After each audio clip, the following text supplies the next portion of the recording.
It is deadline day, ladies and gentlemen. All trades must be completed in the next 2 hours, and we are live to follow everything that goes on with the 76ers leading up until that trade deadline, as well as all the moves happening around the NBA. It's been a busy last 48 hours. A lot of trade rumors to get to here on the live program. Of course, a lot of audience interaction as well. Hanging out with all my fellow Sixers fans and any other NBA fans who may be hanging out here right now. Shout out to everybody who has those notifications on, hanging out in the chat. Robert Chester. I see Hair Daywin. I see Nico, DJ, all in the chat right now. Shout out to all of you for being here with us for the 2026 NBA trade deadline. Of course, Sixers already made a trade yesterday, and we will discuss that here on the program. Before we do, want to get the comment section going a little bit. Where are you watching from? Shout out your city. I want to see where everybody's at here on this 2026 NBA trade deadline day. Alan in the chat. Head Huncho, what's good? 09 Godspeed watching from Philly. Turner Music Productions watching from Rochester. We got Daniel. Something else better happen in the next 2 hours, or this will be stupid. I agree. They need to make another move. We got Doran. Do not trade Kelly. Yes, keep Kelly Oubre in Philadelphia. Please, please, please. I've been saying it for weeks.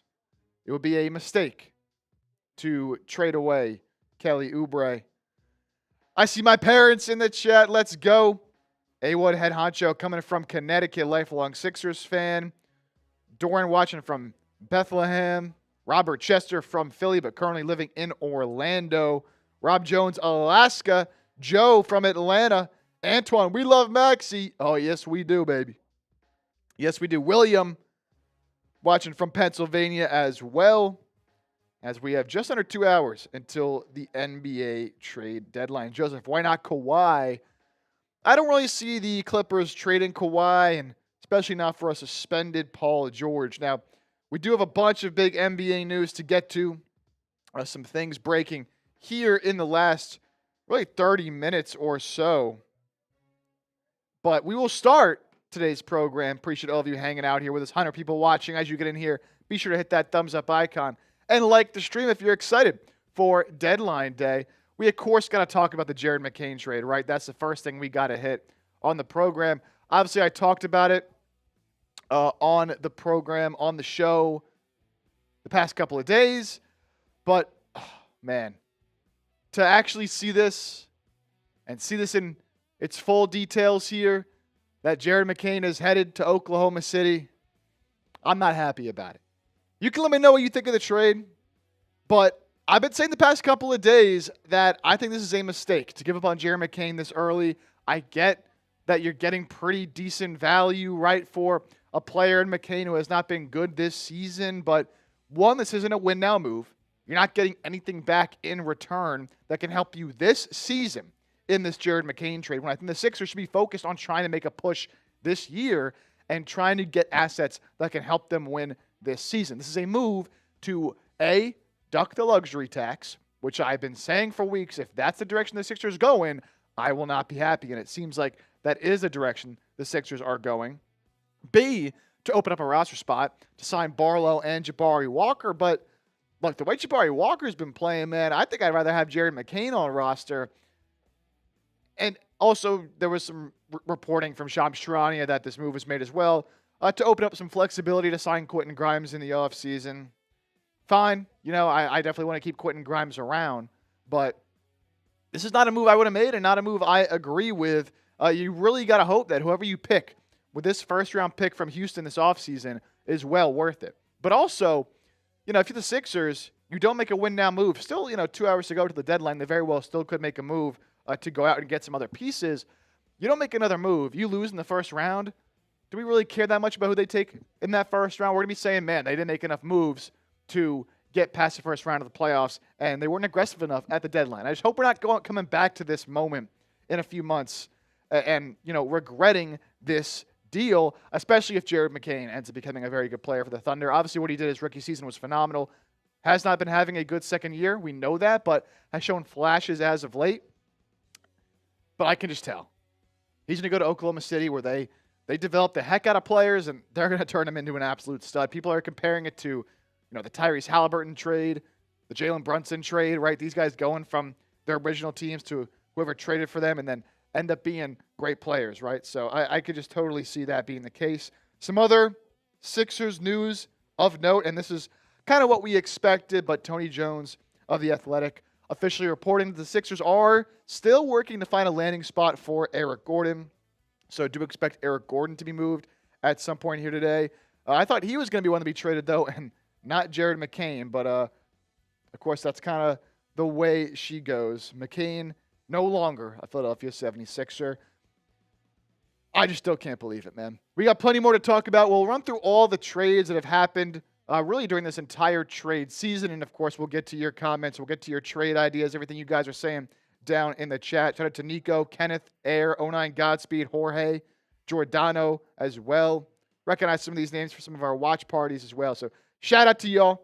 And we'll get to your comments here in just a moment. But first, got to give a big shout out to today's sponsor, and that is Prize Picks. The big game is almost here, and there's no better way to cash in during America's biggest sporting event than with Prize Picks, where it always feels good to be right.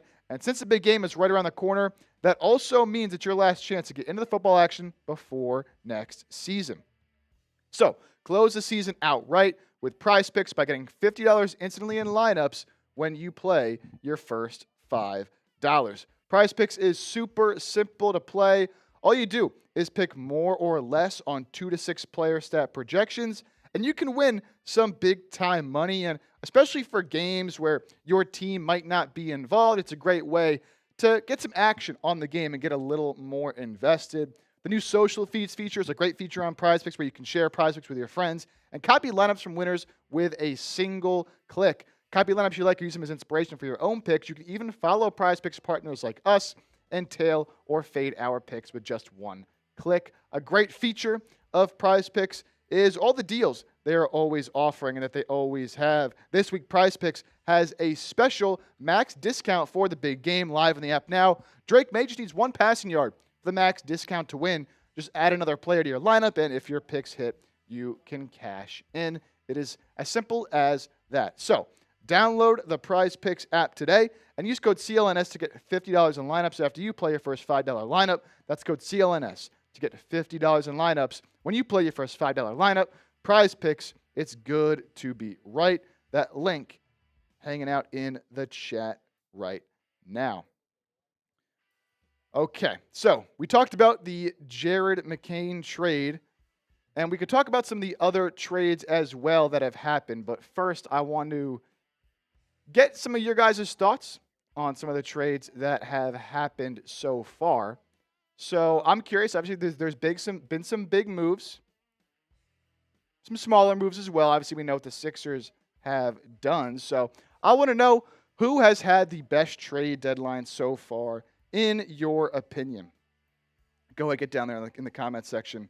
Let me know. Let me know, baby. And I'm looking to some of your comments here. Nico, I like Saddiq Bey. I'm a big fan of Saddiq Bey as well. I've been talking about it on the show. If you've been watching the past couple, all week at this point, we've been talking about it, that Saddiq Bey is a perfect addition for the Sixers team. He is cheap. He is affordable. At that wing spot, 6'8", about 215. He can shoot it. He can score in bunches. And he's under contract for next season. So he'd be a great target if you're looking for someone that can help you win this year and next year. You also go out and get Yves Missi from the Pelicans as well. Pelicans are selling, right? They just traded Jose Alvarado to the Knicks. A move that I would have made if I was Daryl Morey. Knicks gave up Dalen Terry, who they traded Gershon Yabusele for, and a couple second-round picks, and they got Jose Alvarado, who I would have absolutely loved to get. Kenneth, been a goofy deadline. Don't see anyone really winning. There have been some strange trades, and so let's run through some of these moves that have happened so far. But before we do, of course, we do have the big breaking news that came in from Shams earlier. What we've all been waiting for, right? We've all been waiting for Giannis Antetokounmpo to be traded at some point. Well, according to Shams Charania, this came in just about an hour ago.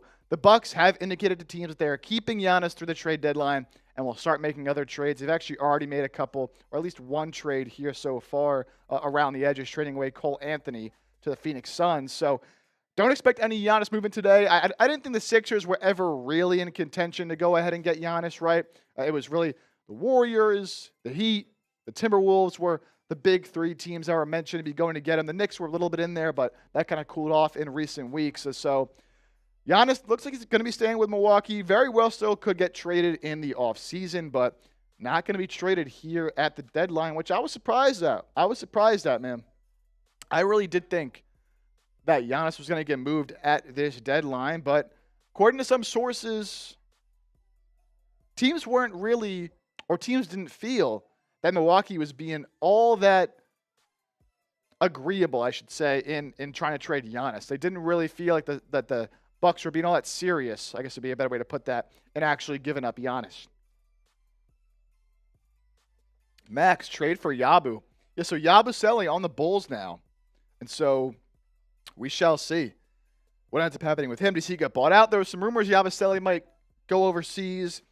I think Philadelphia is fine, though, at that spot. I mean, it's not like Yabusele, undersized for having a really tough season. I think that ship has sailed. And he signed with the rival, man. He signed with the rival. I'll never forget that. But look, he got, obviously Dominic Barlow's going to get signed to a standard contract. So I don't really think you have a huge need for somebody like Gershon Yabusele here.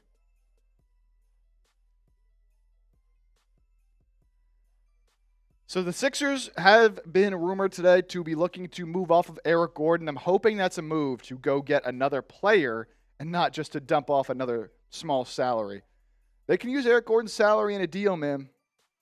They have some space to take on some larger salaries as well, so we'll see what they end up doing. Okay. Trade deadline day, baby. Gotta love it, gotta love it, gotta love it. All right, before we run through all these trades, just one more reminder as you get in here. Smash that thumbs up icon. We are, 150 people watching, 25 likes. If you're enjoying, if you're ready for this trade deadline, if you want to see the Sixers make a trade, and actually a good one, go ahead, hit that thumbs up icon. Like the show. Shout out to everybody hanging in here watching. 26 likes. How quickly can we get to 50 on the program? Rob, why are we holding on to Gordon and Lowry? Look, Lowry, they're not going to move. Obviously, he's a vet here. He wants to retire here. He's very well respected in the locker room. I can be okay with keeping Kyle Lowry at this point, but Eric Gordon I would not be holding on to. And there's been reports they want to trade him today, so we will see what happens. Max, trade for some bench players. I could use some more depth for sure. Kevin, trade Drummond and a second-round pick for Dalton Connect. I'm not a big Dalton Connect fan. There's a reason he hasn't really been able to find his footing with the Lakers, and I wouldn't be a fan of giving up Drummond for Connect. Then all you have at the backup center spot is a Dembona, and I just can't trust solely a Dembona to hold it down behind Joel Embiid. 09 Godspeed, our number one fan here today. The more comments you send in, you can see next to 09 Godspeed's name, got the little crown for number one. The more comments you send in, the higher you rise up on YouTube's top fans. If you send in a super chat as well, you will rise up those rankings. We can definitely get something for Gordon, Broom, and Beauchamp with some picks. That's not a great package, honestly. I think if you combine Drummond as well, I think you have to trade Drummond if you want to get some value, or Oubre, but I'm not trading Kelly Oubre. I want that to be very clear. You have to trade Oubre as well. Drummond, Gordon, some picks. I think you can make something happen. Up to 40 likes. Appreciate y'all. All right, let's run through some of these trades. We can go back and start way before the deadline, of course, when the Wizards and the Hawks kicked things off with a blockbuster, man. Washington getting Trae Young in exchange for CJ McCollum and Corey Kispert. Obviously, Atlanta just moving on from the Trae Young era, moving on in a new direction with some of their younger players, Jalen Johnson, Tyson Daniels, and they weren't done making moves at this point either. For the Wizards, didn't cost you all that much to get a guy like Trae Young. Of course, Washington will later go out and acquire Anthony Davis, which we have seen, and we'll get to that trade, of course, here momentarily. But I think, for the Wizards, yes, you have to pay Trae Young. I'm not the biggest Trae Young fan, but Washington has been awful for a long time. So, I guess get some more fans in there, put some more butts in seats if you can. But Trae Young, of course, that happened a little while ago before the deadline, as did this one. Now, this was a little bit closer to the deadline, and this was really the first deadline trade, I guess you could say, that we got this season. The headliner of this one, Sacramento Kings landing DeAndre Hunter, the Cavs trading away DeAndre Hunter, who they just acquired last year, for Dennis Schroeder and Keon Ellis. I like this move for Cleveland as well, especially since this moment traded Darius Garland for James Harden.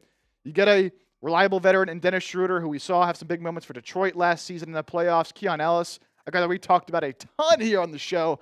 I really wanted Keon Ellis, a great defender who the Kings just weren't utilizing to the best of his abilities. And Cleveland got him, just giving up, DeAndre Hunter, who, a good player, but has been disappointing given what his contract was for Cleveland. And just hadn't really fit them how they envisioned when they did bring him in from Atlanta. We had a smaller trade here that happened with Atlanta making another move, just exchanging some depth here with some second-round picks. But then, man, this one really shocked me. Jaren Jackson Jr. as the Grizzlies hitting that reset button, still looking to trade away Ja Morant. But in this deal, Jaren Jackson Jr.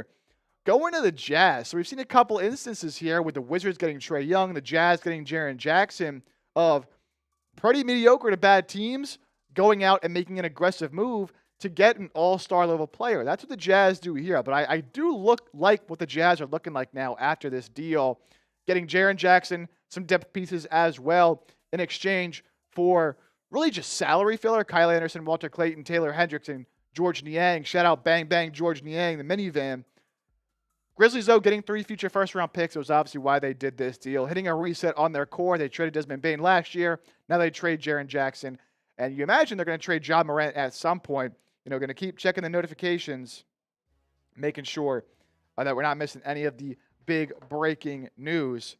09 Godspeed. I think Memphis won this trade. I mean, look, 3 first-round picks is good, but none of the picks they got are super enticing. Now, they did get a first-round pick from the Jazz next year. They did not get the Jazz first-round pick this season.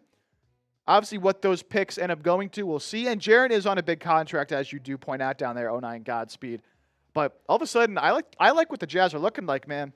You got Keontae George, who's having a great year. They, of course, drafted Ace Bailey. They still have Lauri Markkanen, who's not going anywhere. Saw some people talking about Markkanen down in the chat. He will not be going anywhere now that they traded for Jaren Jackson. Yeah, Jaren at the 4. Walker Kessler's hurt, but once he's back, they'll re-sign him this offseason. That's a pretty good 5 right there. Then we got Jaden Ivey on the move. Detroit bringing in some more shooting here in Kevin Huerter, who, a good player, obviously, back in his days in Atlanta, gave the Sixers some trouble, but he is a good shooter, heading to Detroit in exchange for Jaden Ivey, who, I think Ivey still has a lot of potential in this league, a former, 5th overall pick by Detroit, and just dealt with a lot of injuries, right, especially last season, and so he was kind of getting back into things this year, but the Bulls making a ton of moves. This is, their second of many that we will get to on the show, including this one here with the Bulls sending out Nikola Vucevic to the Celtics. Boston getting better with this move. Whatever you think of Vucevic, he is a solid player and an upgrade over what they had with Neemias Queta, who, Neemias Queta was having a good year. He definitely fits a little bit better, though, as a backup. So I did like this move for Boston. Giving up Anthony Simons, who they knew when they brought him in this offseason that he was going to be a trade candidate at the deadline, and they get their center, which they've been looking for quite a while. So I like this move for Boston. They've had a very surprising year. They've been better than people would expect. And so the Sixers, again, not really doing anything now. Seeing some other teams in the East get better, as I think also happens in the James Harden deal, right? This one was shocking. Out of nowhere, all of a sudden, reports that James Harden and the Clippers are moving on in their relationship, despite the Clippers being one of the best teams in the NBA since that awful start they got off to. But basically, Cleveland and LA flipping all-star level point guards. But I think today, I'd rather have James Harden on my team than Darius Garland. And so the Cavaliers, I think, won this trade here. What does it mean for the future? We shall see. But I like this move for Cleveland. Darius Garland's been hurt, been inconsistent. I do like Darius Garland as a player, and I get it from the Clippers' perspective. You get a good young point guard, can still ascend in this league, but I like James Harden in Cleveland. What's going on, man? How we doing? You don't got no work to do, huh? Just seeing if you need any work. Oh, I'm always working, baby. I'm always working. Should we do a TikTok dance for? No, we can't. It's done. It's done now. I'm sorry. It's over. No more TikTok dances in the show, unfortunately. I never got to do one. Never got to post one. I've tried in the past. Never got to paint your nails either. No, unfortunate. He's already live. Huh? Oh, you're already live, gang? I'm on live, gang. Dang. What do you think this going Sixers on? Doing, baby? They're going to trade Eric Gordon. That's probably about it. Fuck yeah. Going to be really exciting. Let's go. But who knows? Maybe they make a move. They're going to sign some guys as well. They're two-way guys. Buyout market. Oh, yeah. Some two-way elevations are happening. They'll elevate their two ways. Maybe we'll sign Lonzito Ball. Oh, Lonzito. I want Lonzo. How many people watching? We got 220 people watching. People watching? Yes, sir. If somebody sends in a $10 super chat, I'll do a beer bomb. If someone said, that's a good segue into our super chat menu. Look at that, Reed. We'll continue to recap some more trades here, of course, leading up until the deadline. I just keep getting Twitter notifications. Just always think it's a trade. Grizzlies want at least a first-round pick for John Morant. We do have a super chat menu here today, huh? Working. Oh, I know. About time. Philly boy, you doing a watch party for Sixers Lakers? Not tonight, man. That game's just too late. Your game's just too late, and we got the deadline here today, huh? Live now. Yeah, I'm live now. There we go. You know what I'm saying? It's also Super Bowl week, and I'm helping out a lot with the Super Bowl here. For those of you who know Chase Sr., obviously hosted this channel back in the day. He's out there right now, so I'm helping him out with some coverage. And so after this week, once the Super Bowl's over, I'll be back doing some more watch parties. It's been a minute, been a couple of weeks. Oh, if somebody said $5, I'll do a beer bomb. 5? Oh, okay. Yeah. Oh, yeah, because of my menu. All right. So this is a look at our super chat menu here today. Getting a little exciting here today. We got a wheel spin, which we haven't done a wheel spin in quite a while. So super chat, basically a donation, just a way to support the show. And, we like to give back as well when you send in those donations. Really appreciate it. So send in a $5 super chat. I got a wheel that we will spin here on the show, and it's got some different things that can happen, right? We can do some drinking. We can cut the super chat menu in half as well. You can join the MVP club for a discount, right? Usually it's $20 to become a bell ringer MVP club here, but if you send in a $5, you spin that wheel, you could land on that. Some other fun stuff on there as well. $10, I'll give you a beer chug. Got some Happy Dads on deck. And as I mentioned, $20, you can become a bell ringer. We got 3 people in the club right now from this season. I don't know if any of them are here at the moment as I'm trying to look, but 3 people so far this year. Our guys Peter Thurman, Lord Buddy Bear is a legend at Chat Sports in every MVP club. And my guy Christian Malley, who got this during our last watch party against the Houston Rockets. But my guy Reed, fellow Sixers fan, said, what, $5? You'll do some drinking? I'll do a beer bomb. All right. A $5 beer bong. Here we go. Let's get it. Who's going to be the first one to send in a super chat? Got you. All right, let's get back to some more draft talk here. Roddy Rot. And actually, with that, I'll queue up this question. Who is a player you want the Sixers to trade for? Kelly Oubre, Eric Gordon, 2026 Houston pick, 2027 second, Milwaukee second. Sixers get John Morant. That money won't match, Roddy Rot. Not enough money there for John Morant's salary. C. David, trade with Pelicans, Sadiq Bey, Yves Misi, Matkovic, and then go sign Lonzo. That's exactly what I would do, man. That's exactly what I would do, although you don't need to get Matkovic because you would need an open roster spot to sign Lonzo, assuming you are bringing in both Barlow and Jabari Walker. Yeah, Ja also doesn't make sense for the Sixers at all. Trade Andre Drummond for Jalen Duren. Man, I would do that in a heartbeat. I would do that in a heartbeat, but of course, the Pistons would absolutely never do that. I'll tell you that right now.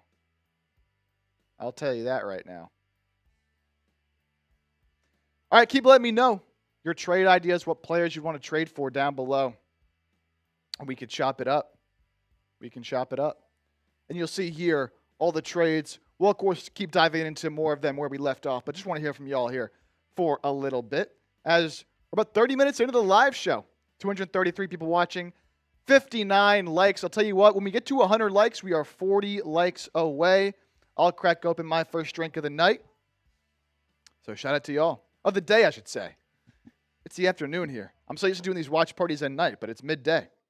All right, we got Robert Chester, Gordon, and picks for P.J. Washington. Salary also wouldn't work out there, I believe. P.J. Washington making too much money. What would it take to get Zach LaVine? I do not want Zach LaVine on my team, man. He is making way too much money. You'd have to trade Paul George for him. I'd rather have Paul George even with the suspension. Zach LaVine is a bad basketball player, man. I'm sorry, he is. He is. Trade for Jay Huff from Young Bronx Kid. I would like that move, certainly, for a center who can block some shots, rebound the ball, about 7 feet tall. If you move off of Drummond, I would certainly like Jay Huff, a younger and cheaper option.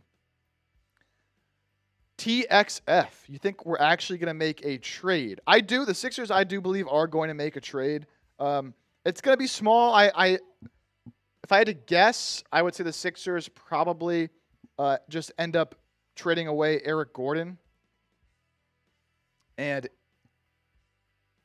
maybe use him as an option to get a slight upgrade in the rotation, or they could just try to get off of his salary as well. But I do expect Eric Gordon to be moved at some point. Would allow you to create more room under the first apron. Give you some more roster flexibility as well with an open roster spot. So those certainly, I do expect Eric Gordon to be moved before the 3 p.m. Eastern deadline. 3 p.m. Eastern deadline. Again, we are an hour and a half away, baby. Hour and a half away.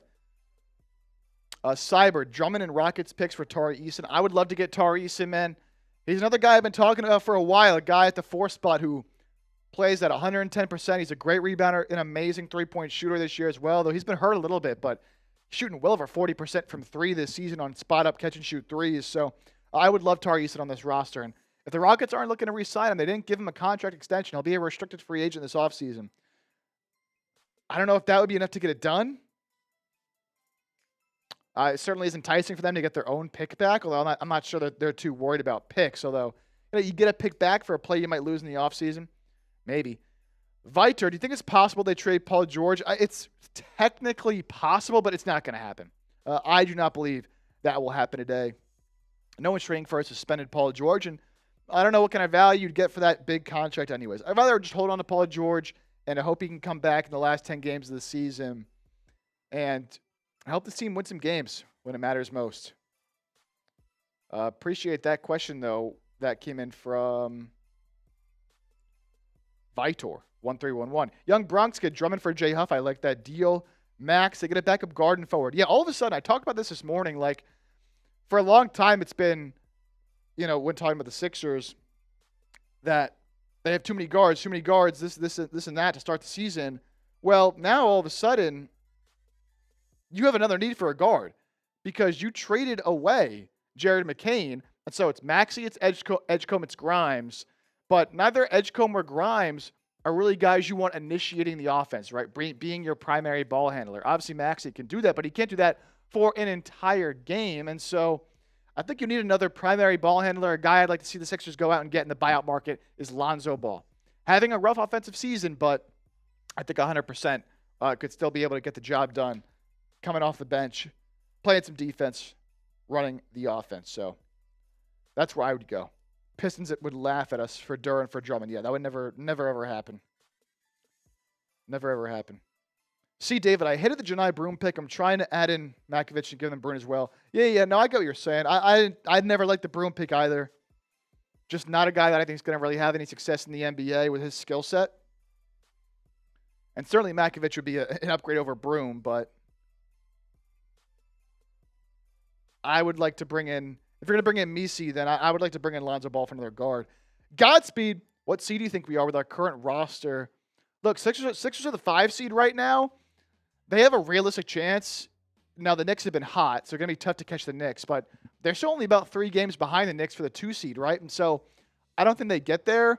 I think Philadelphia finishes around the 4 seed. I think they finish with the 4 seed, get a home court advantage in the first round of the playoffs against a team like Toronto or a team like Cleveland.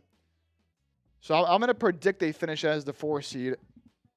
They've been playing well as of late, though, and they do have a chance to finish as high as the 2 seed.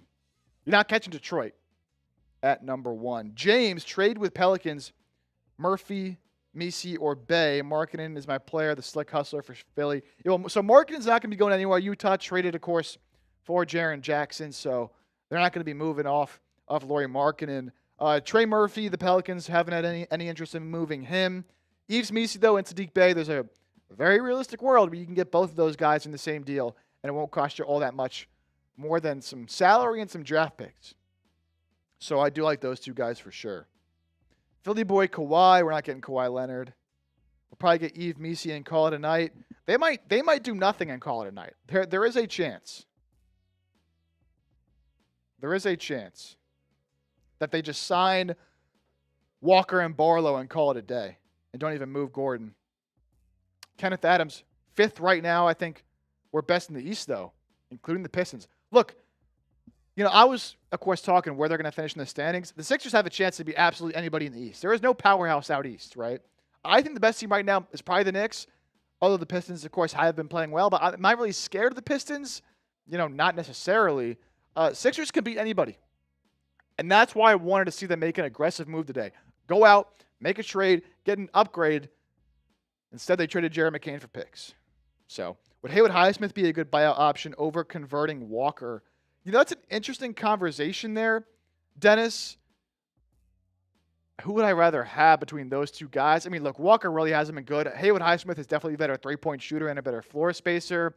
Walker has the size advantage, I do believe, and maybe a slightly better rebounder. Highsmith probably the better defender. I would probably rather have Haywood Highsmith, but he's been hurt all year, so that is a concern. That is a concern that he's been injured all season.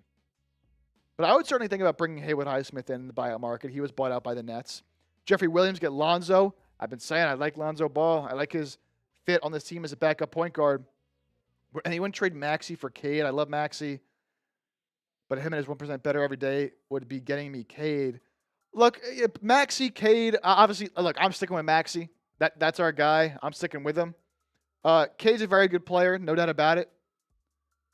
Comparing guys like that, it's apples and oranges, right? I mean, who would you rather have? I couldn't really fault you either way, but I'm taking Maxey because of his shot creating ability from the outside. I think Cade still has a little bit to grow in terms of, the outside shooting. So give me Maxey. Air day 1. I'd rather have Chris Paul over Lonzo. Chris Paul might never play again. I'm good. Need another guard from James, absolutely. Sign Caleb Martin and his brother. Well, Caleb Martin is still in the Mavericks. And Cody Martin stinks. Do you want to trade Embiid? Absolutely not from Jason. No. Keep Embiid for sure. Godspeed. Do you think we could beat the Cavs in the first round? 100%. And I like them with James Harden now, obviously, but Sixers could 100% beat Cleveland in the first round. It will be a tough matchup because of their rebounding advantage. And that's been a big weakness for Philadelphia, but 100% Sixers could beat Cavs in the first round. Trade for Jokic. That's a good one right there.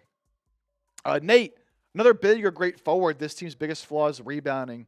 Will not go far. Yeah, look, that's why I would like to go get a player like even Sadiq Bey helps you in the rebounding area. Yves Misi helps you in the rebounding area. We talked about a Haywood Highsmith helps you out in that regard as well, right? Lonzo's a good rebounder for a guard too. So plenty of options out there, man. Plenty of options out there. But Morey's got to be aggressive. Ainge would want an island from his wife for Markkanen. Yeah, they're not trading Lauri Markkanen. Peter Thurman is in the building. Shout out to one of our bell ringers here on the show. Peter Thurman, an absolute legend, a real one. I think nothing's going to happen. I'm disappointed in just being okay, not getting better this year. And I will echo that sentiment, Peter. I will echo that sentiment. Sixers, I think, have a chance to make some noise this year. And the thing I keep saying as well is Joel Embiid fought his ass off to get back to the point that he's at right now where he's playing great basketball again. We might have never seen this. There was no guarantee we were ever going to see this Joel Embiid again. And he's playing like this. and you're going to respond to that by going out and not being aggressive, I don't understand it. Embiid literally said, I hope we don't just make moves to duck the tax. I think we have a chance. I hope that we make some moves to get better. Embiid said that himself, and yet Morey has not done that yet. Do you think Paul George intentionally failed a drug test to deduct a luxury tax? I've heard that rumor. I do not believe in that rumor, though. I think it was a mental health thing. He took something that he shouldn't have, and that's why he is suspended. But no, I don't believe that's what happened. Young Bronx kid, Jared McCain trade was good. I disagree. I disagree. Nothing the Jared McCain trade was a smart move. Because you could have, if you're going to trade him for something that helps you this season, man. That's just really what I keep coming back to. Even if the value was fine, which I don't think the value is really fine, but because I still believe in McCain's upside and his future. Clearly, though, Daryl Morey and the Sixers did not.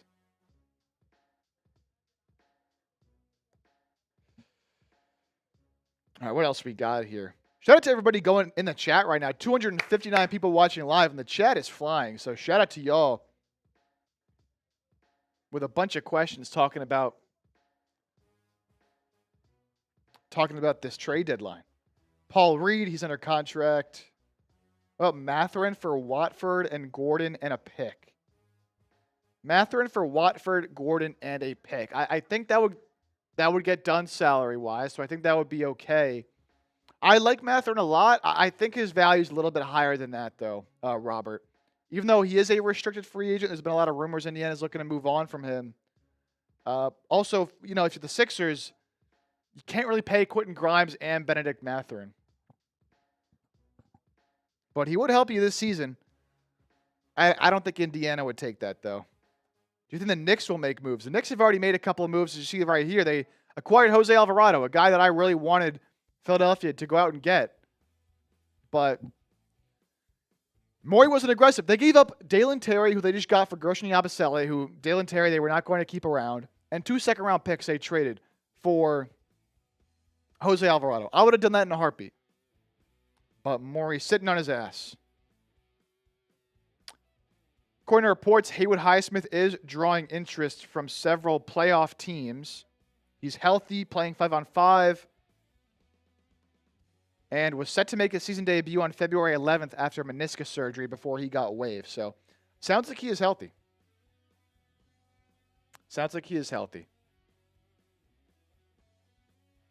What else we got? Man, a lot of comments rolling in here. JY Doctor, we need playoff experience in the roster. You have some of that for sure already with your top guys. But I'm more looking for, someone like Sadiq Bey. I keep going back to it. It's just the perfect move. Sixers looking to move Gordon for a second-round pick. Yeah, no surprise there, Peter. No surprise there. Lonzo Ball wouldn't make sense. He doesn't need to shoot. Oh, Lonzo Ball would make sense. Yes, Garland. I agree. Lonzo Ball would make sense. Distribute the ball, play defense. Exactly. And he's younger. Even though he's been in the NBA for quite a while now. Let's see. What else we got? Coming up on an hour 20 until the deadline. Embiid's value is quite high. Let's deal him now. I'm not dealing Embiid. I get, some people want to. I'm not dealing Embiid. KJ Martin, not going down that road again. Sixers buy high and sell low.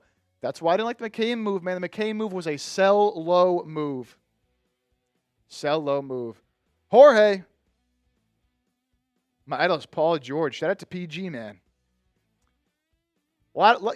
PG is one of those guys where a lot of people's favorite player, but probably not your idol after getting suspended. Trade for Tobias? Absolutely not. Bring back Ricky Council? I don't even know what's happened to Ricky Council. I'm going to be honest with you. Any guards we want from the Bulls, they have a surplus. Yeah, Bulls have been making a lot of moves, and they have so many guards on a roster right now. It's actually insane. 279 people watching live. We're up to 75 likes. Can we get to 100 likes in the program, man? Where my diehard Sixers fans at, huh? Show me. Hit that thumbs up icon. Like the stream. Almost 300 people watching. Once we get to 100 likes, I'm cracking open. Here it is. My first drink of the day, a little Happy Dad hard seltzer. And the more likes we get, the more people that'll be hanging out here with us. So appreciate y'all as we're up to 80 now. Dude. No Tobias Harris in the chat. What are we doing? No Tobias Harris in the chat. What are we doing, man? I don't want to be seeing no Tobias Harris in the chat. Why do you not think we need to trade Embiid? He's injury prone. Well, for multiple reasons. One, I still don't think that the value you'd get for Embiid is worth giving him up. I think the Sixers this year have a chance to make a deep run, and who knows what happens when you get in the playoffs, right? And I think Embiid playing at the level he's at right now, you just don't move him. I'm a big Embiid guy. I get, he's always injured and this and that. But look, he's been healthy this season. He's been playing his ass off as of late. What are you getting from him that makes it worth it? Picks? I'm not doing that. I'm calling it. We're getting Tari Eason. Anthony Durst, if we get Tari Eason, I'll be thanking you because you called it. I would love Tari Eason on the squad. I'd rather the Sixers prioritize trying to keep Oubre over Grimes this summer. Well, they can certainly bring back both. I don't think Kelly Oubre will break the bank. Grimes, on the other hand, we'll see. I don't think either of them will cost all that much. Peter Thurman says, like this, John. Yes, sir. Where my real Jones at? Hit that thumbs up. Like the stream. We are 9 likes away from 100, and I'm cracking open my first drink of the night, baby. What happened to Bassey? I imagine that's what you meant to say, John. Yeah, look, the Charles Bassey signing was just to get the Sixers to enough roster spots so that they could keep Barlow and Jabari Walker signed for more games. But not needed anymore because they're going to sign Barlow and Walker to standard contracts at some point here in the near future. Before the game tonight, you'd imagine. What about trading Embiid and picks for Giannis? I don't think Milwaukee would do that. I think Milwaukee, if they are trading Giannis to the Sixers, would want VJ Edgecombe in any move involving Philadelphia. And I'm not doing that. Why do you believe the McCain trade is bad? You got a first and second and some second round picks for a guy averaging 6 points? Because I do not think that McCain's future is going to be a guy averaging 6 points, right? I do wish we had a player up the rotation, but I don't see where he fits in the rotation. I think moving forward, he's a guy off the bench who gives you that shooting ability. There's not a lot of guys in the league who had that special talent that McCain has when he's right of shooting with movement, right? Shooting off screens and being able to get open off the ball and then knocking it down. When he's right, he's one of the best players in the NBA at that. And you traded him for a late first-round draft pick that doesn't help you this year, and there's no guarantee you get a player better than McCain. Now, of course, it depends what you think of McCain. Is he going to bounce back to the player he was last year? Remains to be seen. But with what you gave up, I would have rather just kept him.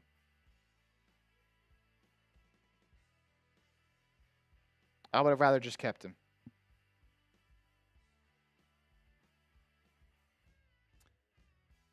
$97 likes, 3 likes away.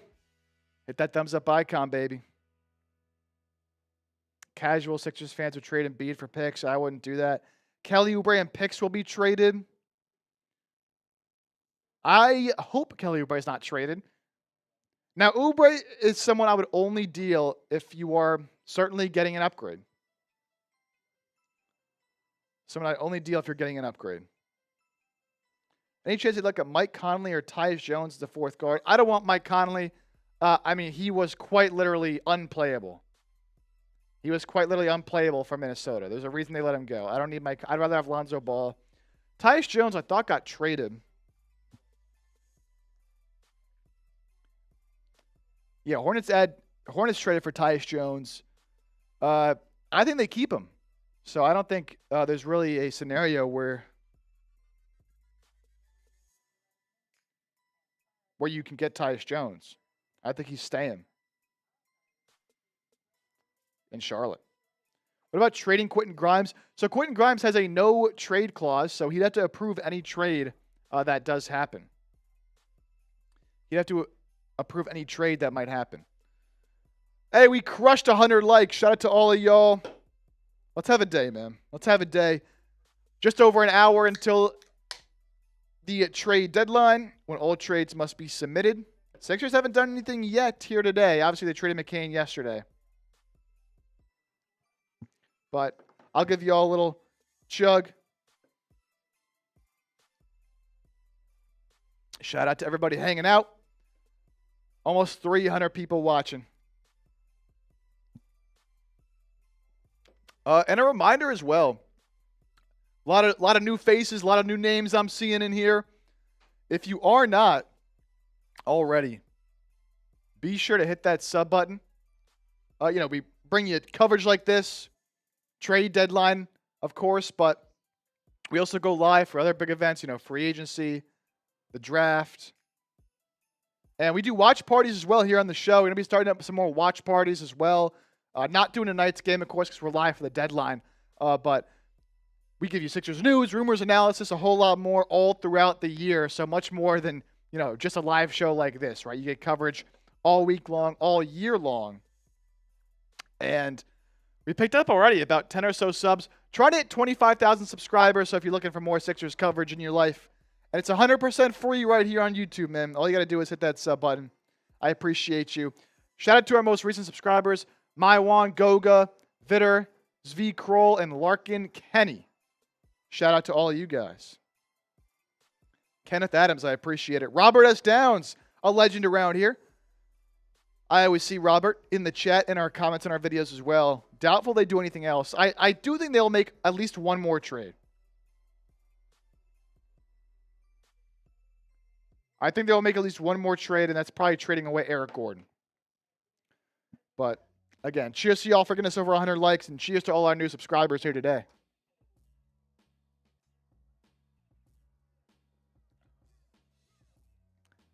Nick Nurse deserves a championship caliber team. He's a good coach. I do think Nick Nurse is a good coach. Some people like to hate on Nick Nurse. I am not one of those people. We got a super chat coming in. First super chat of the day. Shout out to my dad getting us started here with a $20 super chat. Hopefully you'll be taking a drink to celebrate a big trade. Yep. Hopefully we get something good and we can celebrate here on the show instead of being sour about the Jared McCain trade. So hopefully we get something going. Kicking us off with the 20. I'll give it a cheers for that.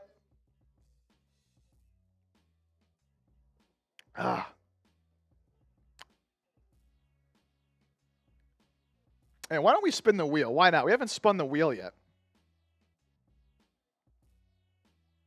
So we do have a wheel. Whenever you send in a super chat of $5 or more, we will spin the wheel. And there's some different fun things on it that we can land on here. As you can see on the wheel, again, any super chat, $5 or more, you will spin the wheel. You can become a member of the MVP club here. Usually that costs $20, but you send in $5, you spin the wheel, you can get in. We have shot clock likes and shot clock subs, so I will explain those when we get there. But basically, I will set a timer about a minute or two, and every sub we get or every like we get, depending on what we land on, I'll be taking sips. You can land on 50% off the super chat menu for a few minutes. You can add something to the wheel. I got beer bong on there as well, so let's have a day. Again, $5 or more. You can spin the wheel. First time here. What do we get? Let's see. Shot clock subs. Oh, gonna stop? All right, shot clock subs. So the way this is going to work is I'm going to set a timer, and every subscriber we pick up during that time, we are going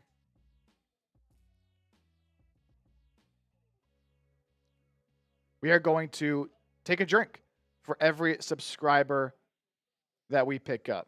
So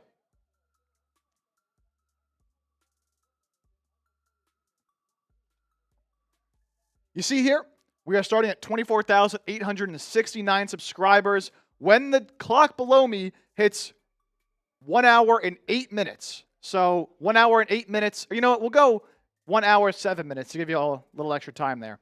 When the clock hits 1 hour and 7 minutes, that's it. We'll stop the timer. Until then, every subscriber we do pick up, I'll give you all a little beer cheer. Starting at 24,869. I'll make sure to be watching that. Again, when you hit that sub button, you get Sixers coverage all year long, baby. So you got a minute and a half left on the subscriber shot clock. Every sub we pick up is a drink. Until we get to 1 hour and 7 minutes left on the deadline clock. Shout out to y'all. Anthony, man, they just made a trade to avoid the tax per usual. Yeah, of course. Of course they did. Champs, Lowry's a wasted roster spot. It is what it is. He does provide some value as a leader. There's a subscriber. Our first one of the shot clock. A minute left. Shout out to you. Minute left. Every subscriber we pick up in this next minute, I'm taking a drink. Galaxy. I'd like to see the Sixers get Lauri Markkanen. Yeah, it's not going to happen. You know, they just traded for Jaren Jackson, so it's not going to happen. Another subscriber there. Shout out. Another one there. Uh-oh. Uh-oh, two more. Another one.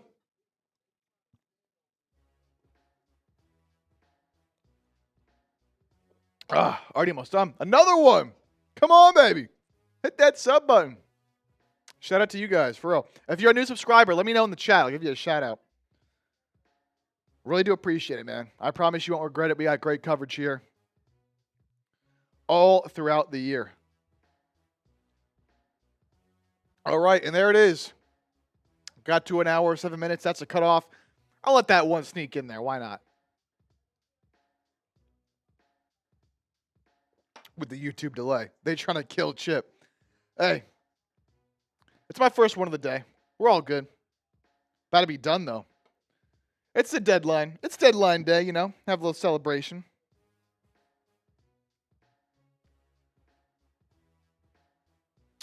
Still no movement on the Sixers end of things.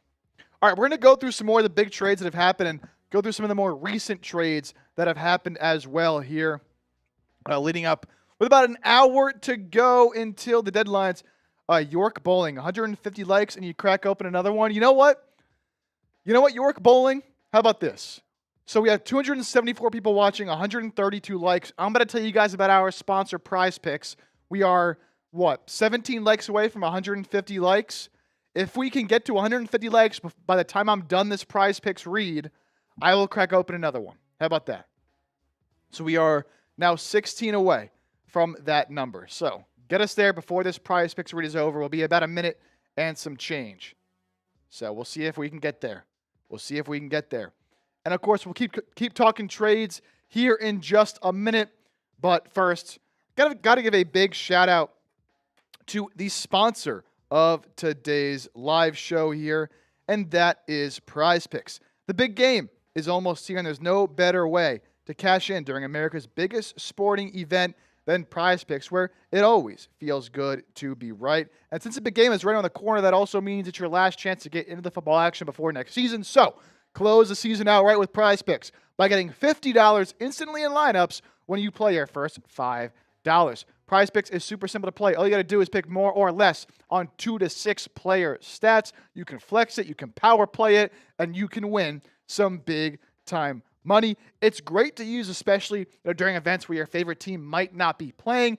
Gives you a little bit of extra motivation, a little bit more of a leg in the game, if you will. And one of the best features about Prize Picks is their new community social feeds feature, where you can share Prize Picks with your friends and copy lineups from winners with a single click. Copy lineups you like or use them as inspiration for your own picks.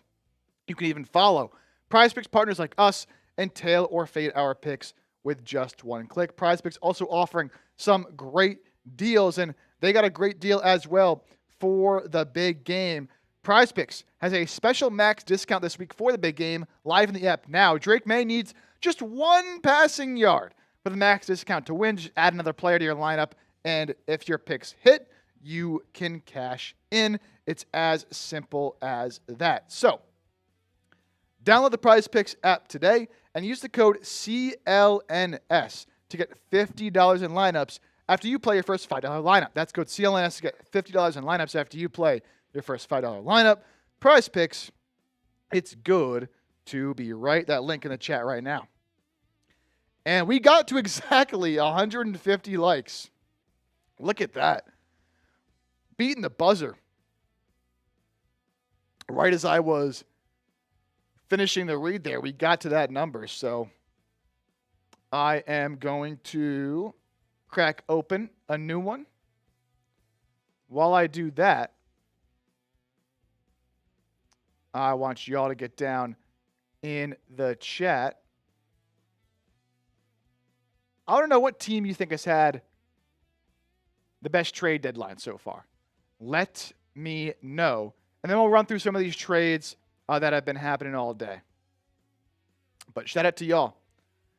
Just added 151. Hey, Elvis, thank you. I hate this added 151. Thank you, man. And hey, you know, everyone has their own thing, but I'm telling you, that's not really what it is either. A little bit different. But I appreciate you. Everyone's entitled to their own opinion, you know. All right, so if we're reaching 150 likes, I'll finish this. And let me know who had the best trade deadline so far. Peter Thurman going with the Timberwolves. York going with either the Clippers or the Jazz. Kenneth going with the Hawks. I like this answer from Elvis. Mavs cooked trading Anthony Davis. We'll get to that trade here in a second, but being able to get multiple first-round picks for Anthony Davis, given his injury status, he's barely played in the past couple of years. Oh, of course, Elvis. No, it's all love. It's all love. Like I always say, man, everyone's entitled to their own opinions. What's going on? So, huh? Josh Minot just got traded. Yep. Josh Minot being traded to the Nets. What a blockbuster. It's in there. And Hunter Tyson got traded to the Nuggets as well. It's in there. My guy, Hunter Tyson, huh? You don't see it? Oh, there it is. Yeah. Nets getting active. Hawks and Cavs cooked so far. Peter Thurman coming in with a $20 super chat. Tell him I'll do a beer bong when I'm done helping Smitty. That's a beer bong for my guy Reed.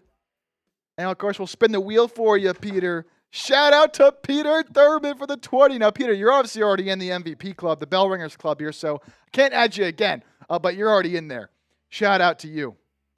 That is electric. Peter, we'll get that super chat up here on screen. Of course, any super chat that comes in, we, of course, pop it up on screen for everybody to see. Chip, you are the man. Peter, you are the man. What's the next game you're planning to go to? I know you go to a bunch of Sixers games. I'm curious what the next game that you're planning to go to is. But shout out to Peter. Let me finish this, of course.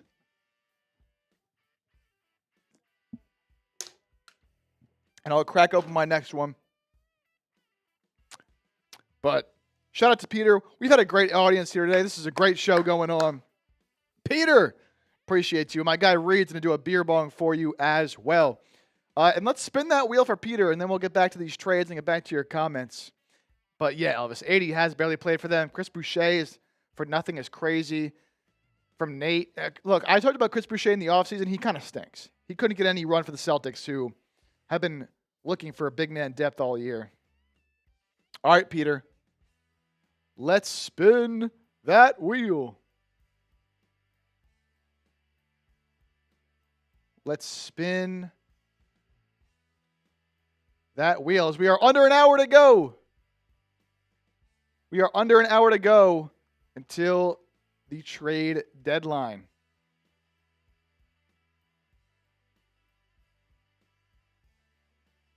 All right. Peter, let's see what you land on.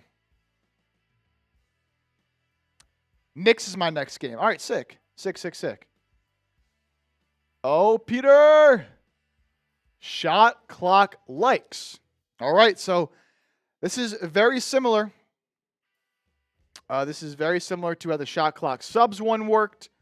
I am going to set a timer as well for this. And then once we reach the end of that timer, Every like we get during that time will be a drink. So, once we reach 57 minutes on this clock below me, so you got about 2 minutes. Once we reach 57 minutes, that's it.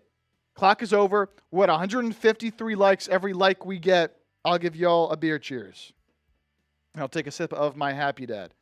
Starting at 153 likes right now for the next 2 minutes. Shams bombed. Did something just happen? We got one right there. All right. We have a trade. So that'll have to be put on hold for just a minute. We have a trade, and it's a salary dump. It's a salary dump. The Sixers are trading Eric Gordon and a 2032 second-round pick swap to the Grizzlies. This gives Sixers the flexibility to complete the conversion of Dominic Barlow. So they make a trade here for some roster flexibility, dude. We should have seen this coming, right? I mean, we should have seen this coming. Let me get this trade up for y'all. Just, of course, right? Here are the details. The Grizzlies and the Sixers will swap second-round picks, and Eric Gordon will head to Memphis. This move, to me, is much more about what's going to come next than what this move actually is. Just a roster move to open a roster spot. This is the trade. This is the big move the Sixers are making today. Eric Gordon, a 2032 second-round pick for a 2032 second-round pick. Oh, Peter Thurman just put that trade in the trash. Oh, are you kidding me, man? This is the big move Daryl Morey has in store for us today. This is the big move. Unbelievable. They better have something else up their sleeve, man. They better have something else up their sleeve. Not that I'm mad about, like, all right, there's this trade in, with what it is, who cares, right? Like, fine, you give up Eric Gordon a second, you get a second, whatever, but this can't be it. This cannot be it. You also, Shams tweeted out this gives them flexibility to sign Dominic Barlow. You already had some roster spots open.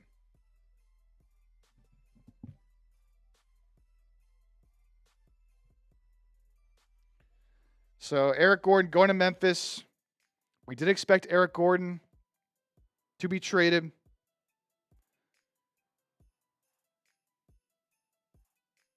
And so now the Sixers, according to Shams, this will give the Sixers flexibility to complete the conversion of Dominic Barlow.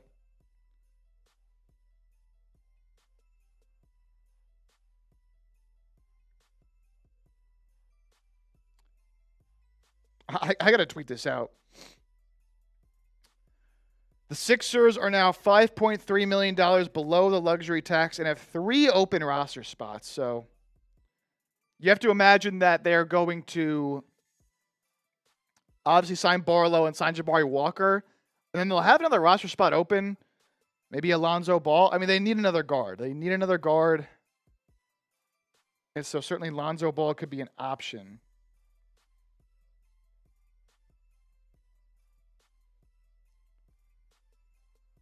But that's probably what the Sixers are going to do here. Is they have these 3 open roster spots. They're going to sign their 2 two-way guys and then probably sign somebody in the buyout market. All right, we're going to do a video on this move, and really the focus is going to be on what could come next for Philadelphia here. Obviously, trading Eric Gordon kind of is what it is, right?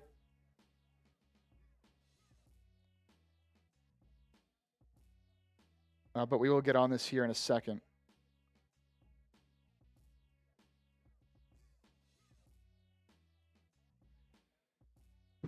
All right, just getting some of this stuff ready.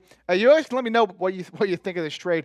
But really, the whole point of this move is to open up a roster spot. Now, look, if you sign Lonzo Ball, right, or you sign Who's another buyout guy? You sign Alonzo Ball. Here's the issue. I don't want Chris Paul or Mike Conley. I don't want either of these guys.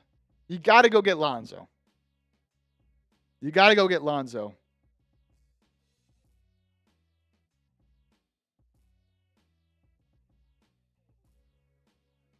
McCain, Eric Gordon.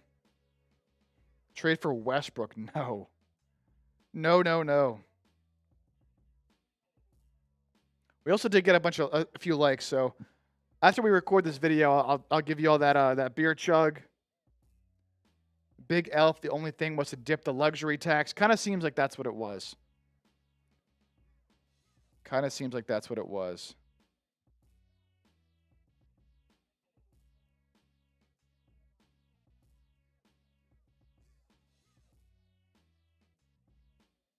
All right. We are going to get into a cut here as the Sixers have traded Eric Gordon. So we'll talk about this for, roughly 8 minutes or so, 8 to 10 minutes. And, of course, we'll also talk about Also of note here, the Sixers are signing Charles Bassey to a second 10-day contract, which will help the team continue using Dominic Barlow's remaining days of two-way availability. So this will allow them to play Dominic Barlow moving forward. So, man, we'll also, of course, recap. I'll get more thoughts on the Jared McCain trade as well coming up here in a second. So just bear with me here for a moment as I get some of this stuff ready.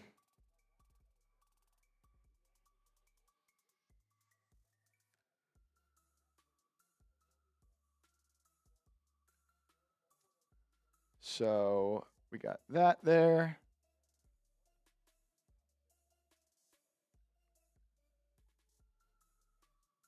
We got this. Got this.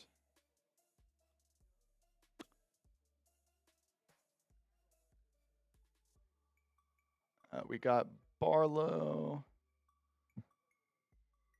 I say we throw eggs at Maury's house. We can't be doing any more of that. Anthony, if this is it, I'm done. Yeah, I understand. I understand. So Philadelphia has made 2 trades, and it's both just been all about what they are about roster flexibility, really, and opening up roster spots. So, all right. So you do imagine that they are going to sign somebody in the buyout market.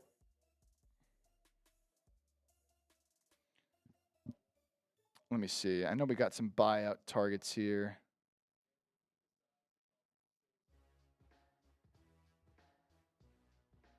Let's get these in here. And of course, we'll look at some of the guys that could be considered buyout targets for Philadelphia. Really, the guy I'm looking at is Lonzo Ball, as I really have been all year.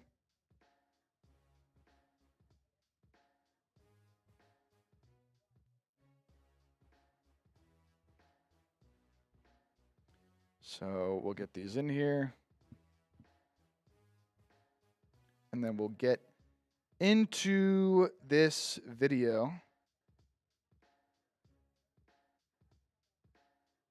Look, no matter the move, no matter the move, we're always going to talk about it.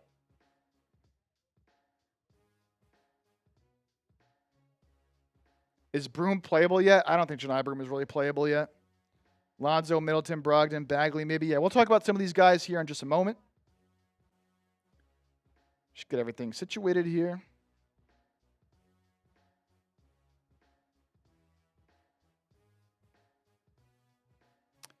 Make sure we are all set. Let's see how they spin this one.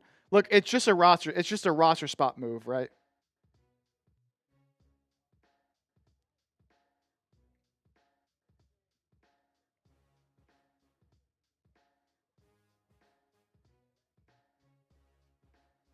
So with this, the Sixers are signing Charles Bassey to a second 10-day contract, which will help the team continue using Dominic Barlow's remaining days of two-way availability. Bassey was not active for a single one of the games when he was on the 10-day.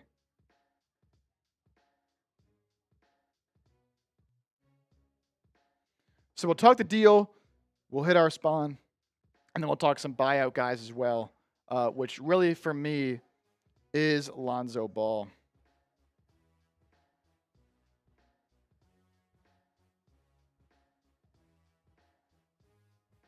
All right.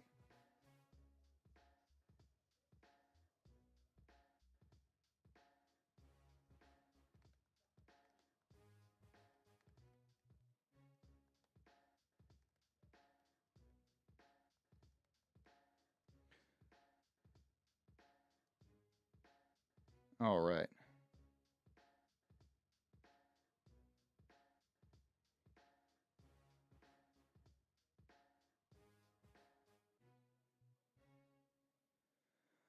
Alrighty, y'all ready to talk about Eric Gordon? But again, this is really much more about what's happening after Eric Gordon and what this move means. Oh, wow, the Clippers are trading Zubac to the Pacers. Wow.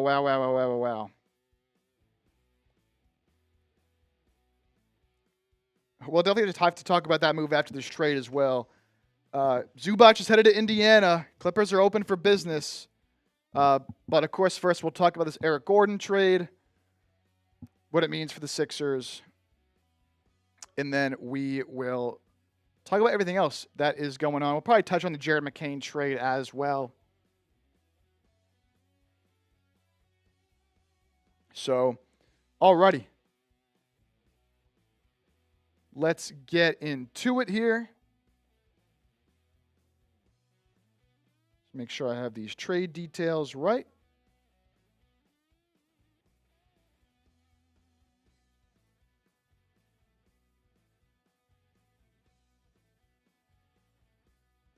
Did that not work?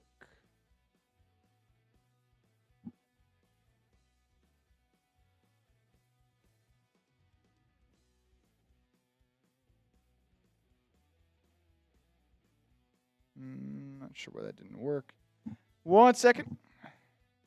We will get into talking more about Eric Gordon. Super exciting stuff here. But it does have some impact here for the Sixers. It does have some impact here for the Sixers, which will, of course, be important to talk about.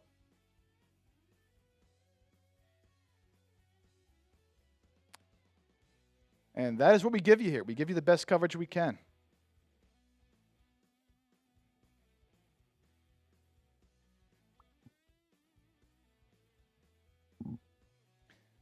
Sixers re-signed Charles Bassey. Yeah, that is a part of the deal as well. Well, I guess a move that they made along with this.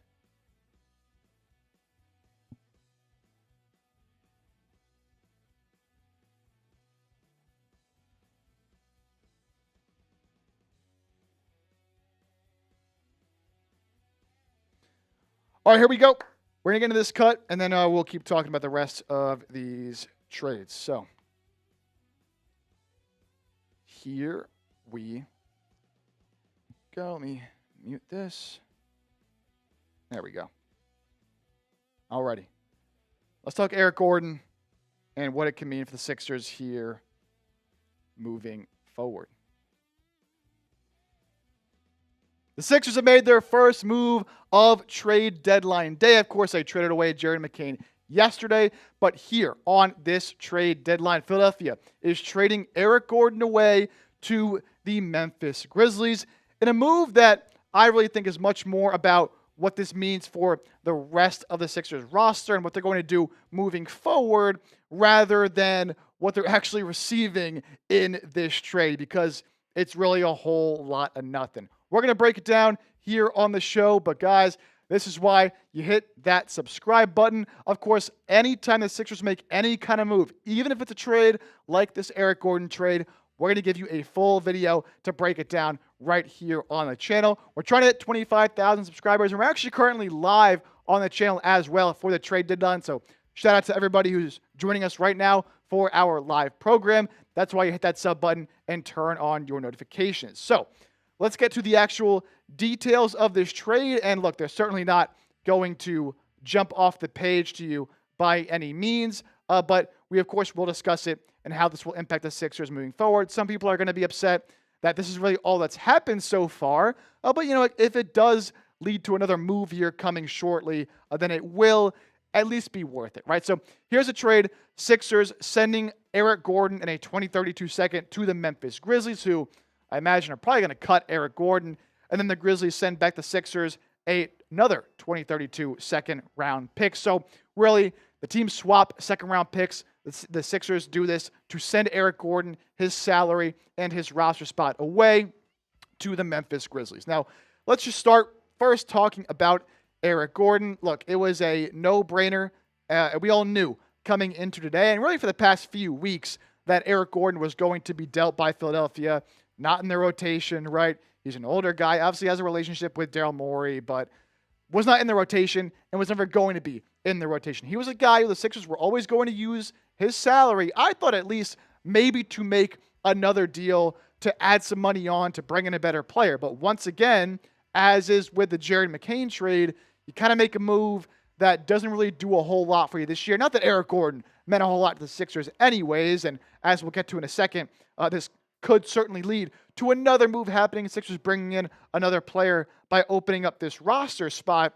But really what this move is about is what this is going to lead to for Philadelphia. Now the Sixers, look, in this guards rotation they have now, because they traded away Jerry McCain, which we'll also touch on again here in a moment. You know, you have Maxey, you have VJ, and you have Grimes. Outside of that, it's looking pretty thin for a guard rotation that we thought was going to be almost overkill, right, heading into the season. And so now you chip away Eric Gordon, some second-round picks.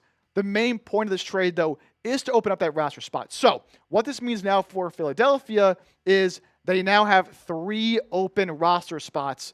They do have to sign some of their two-way guys, but this does open up a little bit of extra money. Sixers now a little over $5 million under the luxury tax line and a little more than that under the first apron, and 3 roster spots available to sign some players. Now, of course, one of those is going to be for Dominic Barlow, and Shams Charania, when he did break the trade, did specifically mention this move happening because Philadelphia wanted to open up the space to sign Dominic Barlow. And look, obviously signing Dominic Barlow is a no-brainer, especially with the Paul George injury. He's stepping in to that starting lineup, and he's going to play a big role for the Sixers. You know, regardless of whether Paul George is in there or not, he is going to play a big role coming off a couple of huge games against the Clippers and against the Warriors, where, you know, he's a big factor hitting the glass, getting offensive rebounds, being a hustle guy, energy and effort, even hitting a few more of his three-pointers as of late. So, you know, you trade away McCain, you trade away Gordon, open up a roster spot for Barlow. Makes a lot of sense. He's a guy that you absolutely need to have under contract because, again, Barlow is on a 2-way deal, but his days are very quickly running out. Now, as a part of this move, and subsequently with this move, Philadelphia is signing Charles Bassey to another 10-day deal. So I have to imagine what they're going to do is sign Jabari Walker first to a standard contract because Jabari Walker is completely out of NBA days. Then they're going to sign Charles Bassey that 10-day. I imagine they'll sign a player in the buyout market. I'll have my buyout market targets. Just a quick look at some guys coming up on the other side of this video. But then they'll sign Dominic Barlow to his full 10-day or to his full standard contract once his days have run out. As for Jabari Walker, you know, we'll talk about him really quickly because he's another guy that will probably be converted to a standard deal from his 2-way contract. Look, this kind of goes back to the Jared McCain deal for me. Like, Walker early in the season, you know, did show a lot, and I thought he was certainly deserving of a standard contract.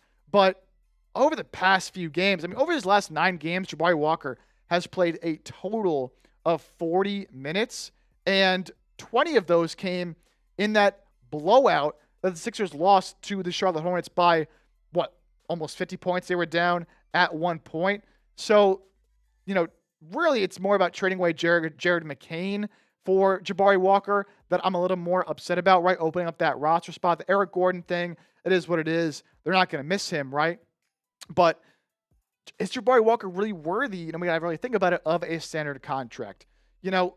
I'm kind of unsure about that. So we shall see. But the Sixers, of course, as I mentioned off the top, making this trade for Eric Gordon. Just to recap it, just a swap of second-round picks. So really, at the end of the day, not the biggest of deals. Where it will matter, though, is what they use these roster spots for. By trading away McCain for nothing, by trading away Gordon for nothing, you're opening up some roster spots. So, man, you better hope that you do something with these roster spots outside of just signing a Dominic Barlow and a Jabari Walker to their standard contract. So coming up just around the corner, we're going to go through what the Sixers can do with those roster spots, of course, outside of signing their two-way guys, because there are some options that I think make some sense for Philadelphia if they want to actually make an impactful move, an impactful addition onto their roster. First, grade the trade for me, A, B, C, D, or F. Let me know your thoughts down below in the comment section. And real quick,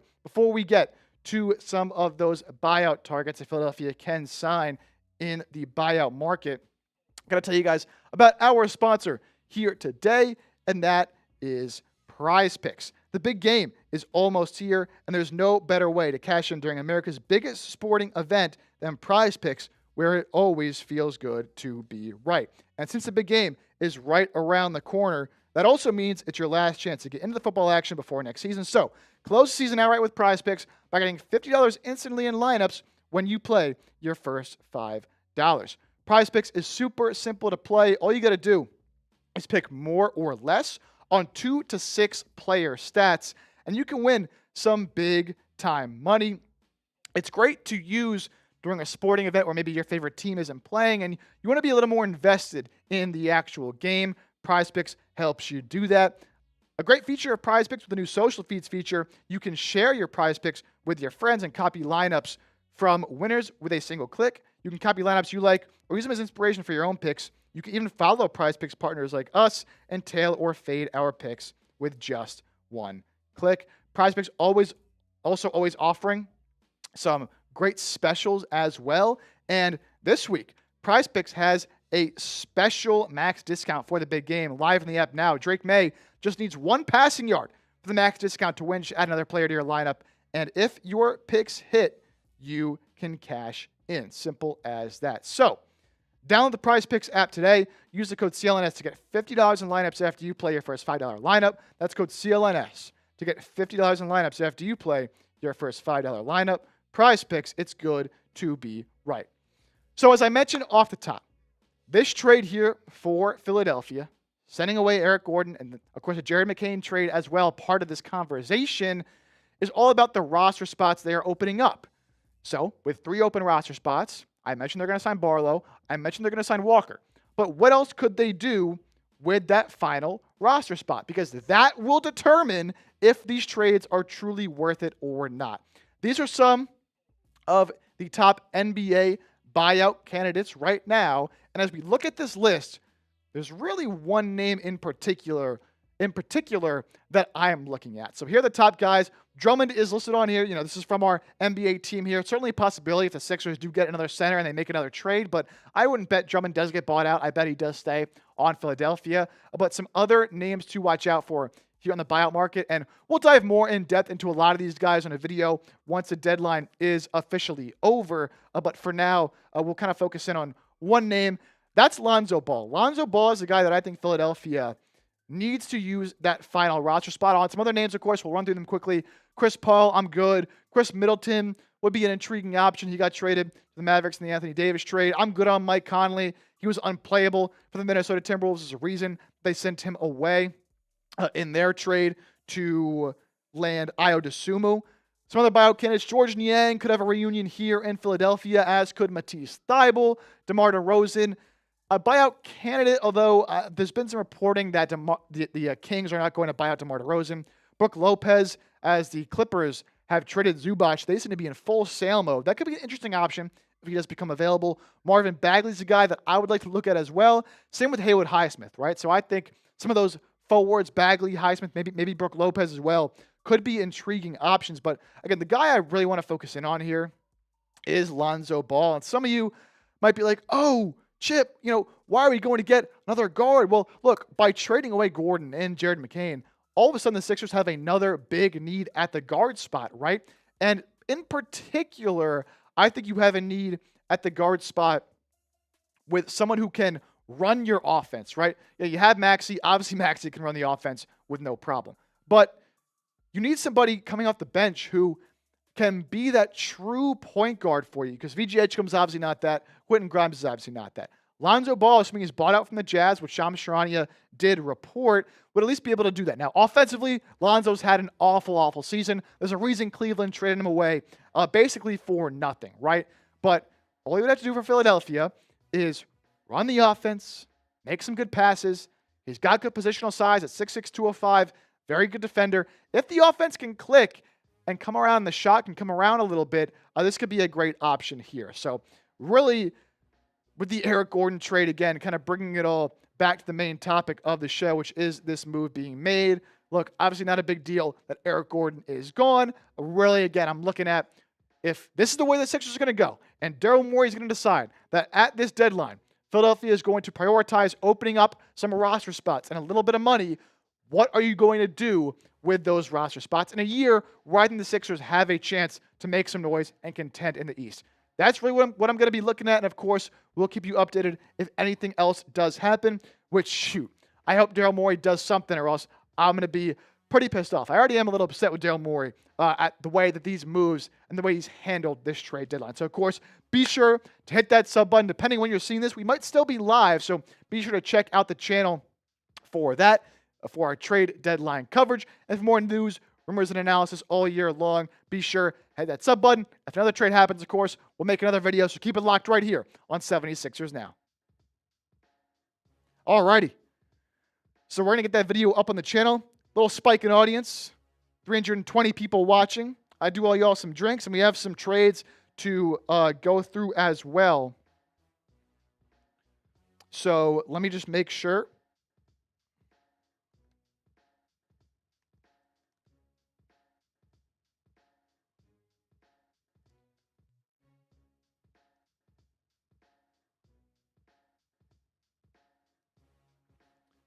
All right.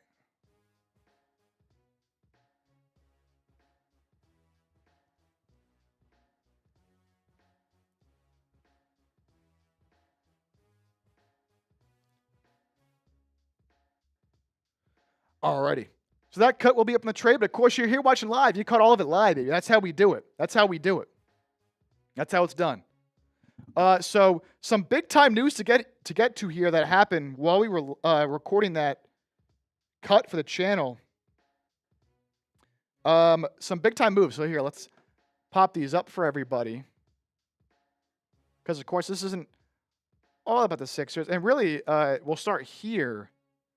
Because, man, with 30 minutes to go into the deadline, Ty George with a $5 super chat. We'll get to that right after we talk about this trade really quick. Zubac and Ben Mathurin all in the move, exchanging teams. The Clippers are sending Zubac and Coby Brown to the Indiana Pacers for Ben Mathurin, Isaiah Jackson, 2 first-round picks, and a second-round pick. I'm trying to see if there's any details on what those picks are at the moment. And I don't believe we have exactly what those picks are. Okay, so the Clippers will receive a 2029 unprotected Pacers first-round pick. And the Pacers 2026 first-round pick, protected 1 through 4 and also 10 through 30. If it's not conveyed, it'll convert to a 2031 first-round pick. So honestly, it's some pretty decent first-round picks here for the Clippers to give up Zubac, who, man, the Pacers this year obviously not making a whole lot of noise with no Tyrese Halliburton. But when he comes back next year, they got their center, obviously, after letting Miles Turner go. That's a team to watch out for next season when Halliburton is back. For the Clippers, look, they're going with this new youth movement. Apparently, according to some reports as well, teams are starting to call teams are starting to call the Clippers regarding Kawhi Leonard. We'll see if anything happens there. I mean, shoot. They would never do it, but I'd call about Kawhi Leonard and see if they want to flip Paul George for something in a Kawhi deal. The Clippers would never do that, simply. So Philadelphia doesn't really make a whole lot of sense. But wow, what a big-time move this was for the Clippers to send Zubac to the Indiana Pacers. So let me know what y'all think about that trade. I kind of like it for both sides, to be honest. Now, Bennedict Mathurin is a restricted free agent, so the Clippers will have to decide if they want to pay him or not. But you get a couple first-round picks as well for Zubac. I like that deal quite a bit. $5 super chat coming in from Tyrese George. Looking ahead, if the 2026 pick is 15 through 20, and we land a guy like Kareem Lopez, could be worth it. Look, it certainly could be worth it if the Rockets do fall off a little bit and the pick is higher than we expect, right? Right now, the pick is projected to be at number 26 as of today. And I know it's a great draft class, and I still have a lot of draft prep to do as well. You know, Sixers prior to this trade didn't have a draft pick in the 2026 draft, so I wasn't really prioritizing looking in too much to draft prospects. Obviously, we will now if they have a pick. But could it be worth it if they do get a good player? In the long run, yes, but one of the reasons I'm more upset about this deal is you didn't get anything back to help you this year. And even if you get a good player, sure, in hindsight, it could be a win of a trade. But if you lose in the first round because you didn't try to make a win-now move, which Philadelphia still has not with both of those trades, then I'm not going to be happy about it. It's really just as simple as that. Under 30 minutes to go until the trade deadline. Tyrese George, appreciate that super chat. So if you didn't know, we do have a super chat menu here today. And anyone who sends in a $5 super chat, you get to spin the wheel. So we'll spin the wheel for you, Ty. Let's do it. I also do owe y'all some drinks for getting us to those 150 likes. Of course, we hit that and then had to go right into the Eric Gordon cut. So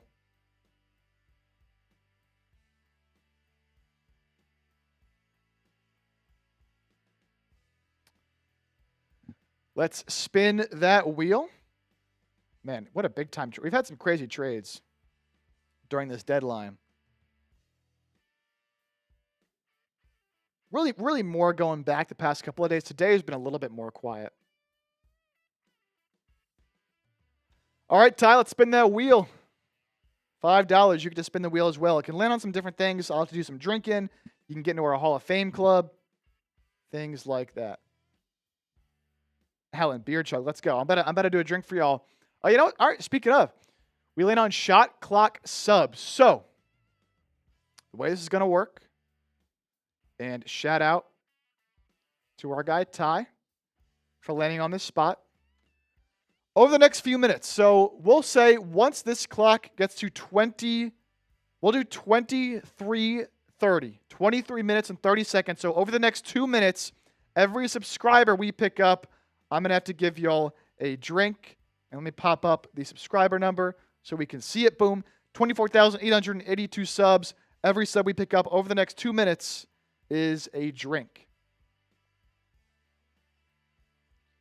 24,882. Trying to hit 25K here today. If you're a Sixers fan, we're going to give you Sixers coverage all year long. There's our first one. McCain was a sacrificial lamb given to the god Presti. I just know Sam Presti's going to turn McCain into a great player. Cheers. There's 2 subs.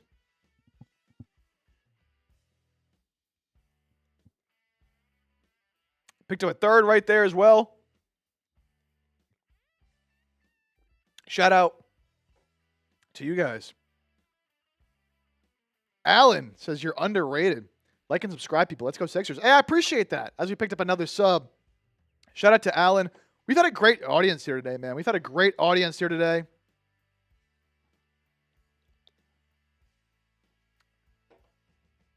As we pick up another sub. God. And what did I say? 23:30? 23:30. So about 45 seconds left. Here's another. Ugh. Let's go. Eric Gordon traded. Yeah, for all the people talking about Eric Gordon, just did a video on that. As I pick up another sub. 25 seconds left on the sub shot clock. Oh, he lost one. What am I supposed to do there? Spit out the drink? Can't do that. But, yes, Eric Gordon was traded, of course. We can pop that trade I'll throw up here for really just a second-round pick swap. So, we just did a video on that here on the channel. We did it live. We'll do it live as the clock has expired. I saw we got another sub, so I'll give you one for that. Shout out to y'all. And that expires the sub shot clock. But yes, Eric Gordon was traded for all the Sixers fans just coming in here. Eric Gordon was dealt. And we just talked about it here on the show. My guy Reed is getting that video up on the channel. If you did miss it, you can either scroll back on the live if you want, or just wait till that video is up. Did we get the pick swap or sent the pick? No, they literally just swapped 2032 second-round picks. So, might be a little confusing looking at it how I'm showing it right now. This was the full trade. It was Eric Gordon and a second going to Memphis and a second going back to Philadelphia. So that is the deal that happened here today. Unbelievable, man. They're just going to sign their two-way guys and call it a night, man. Oh, no way. Luke Bucksar in the chat. What's up, my guy? What's going on? Yeah, I hope you're doing well, man. How'd you find the channel? That's crazy. I haven't seen you around on the channel before. That's awesome. It's so cool to see some familiar names in here. Hope you're doing well, man. It's been a minute. Been a minute. That's cool. Vincent, Allen, no swapping for EG. Everyone in the East got better except for the Sixers. Managed to get worse somehow. Only Philadelphia. Only Philadelphia. Will Morey do a press conference to explain this nonsense? He will, I assume, as the Charlotte Hornets are trading Tyus Jones to the Mavericks. Jones to the Mavericks. Oh, wow. A.J. Brown to the Eagles. Likely to part ways. Obviously not Sixers news. But damn. I didn't think A.J. Brown was going to be on the move. That's surprising. Back on the Sixers here, though. Yeah, Morey will have to explain this. Again, 3 open roster spot. 3 open roster spots. Oh, sick. I appreciate it, man. Keep killing it. Trying to stay caught up on Sixers news. Hey, that's what I try to do, man. Keep the people updated. It's sick doing something like this, man. So, hey, I appreciate it, man. Again, I hope you're doing well. Hope you're doing well.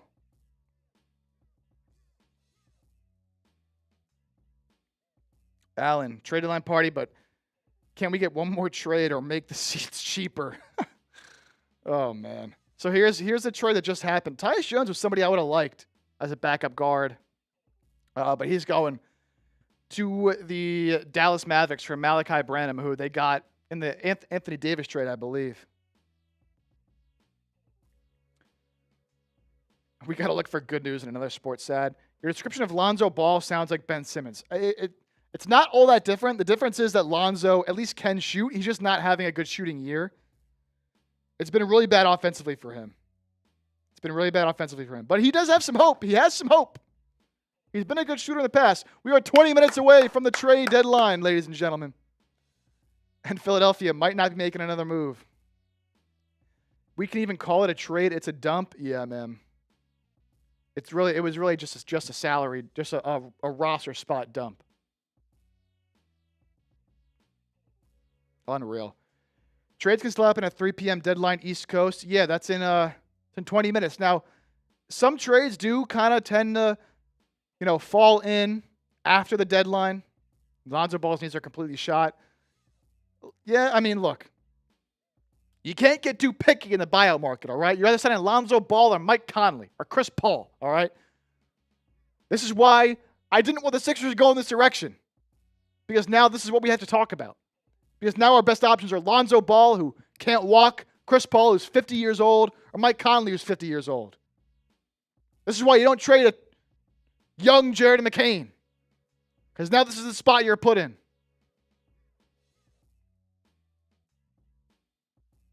That's why the Jared McCain trade was bad. Because now, who's your other guard?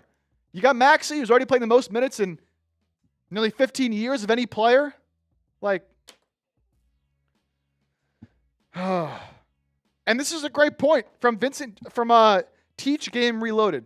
Morey got cooked. Even the Knicks got their guy. Dude, you're telling me you couldn't give up a bum in Dalen Terry? Dalen Terry stinks. The Knicks got him for Garshon Yabusele, who's been awful this year.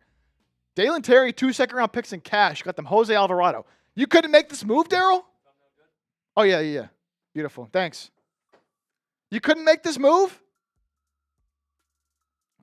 I don't understand, man. Are you playing Kyle Lowry? Kyle Lowry cannot get minutes. I'm sorry. Kyle Lowry cannot get minutes. It cannot happen. Although, you know what, Vincent? You might be right. He might be better than Chris Paul at this point. Alvarado overrated. He's still better than any of the options you got.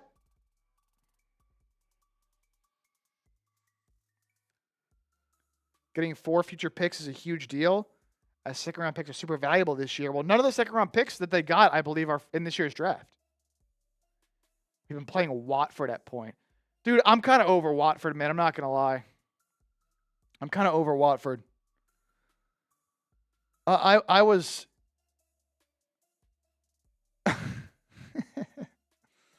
I'm kind of over Watford. I like him as a backup, but he's not quite what I thought he was going to be. Offensively, he kind of looks lost at times. I'm not going to lie.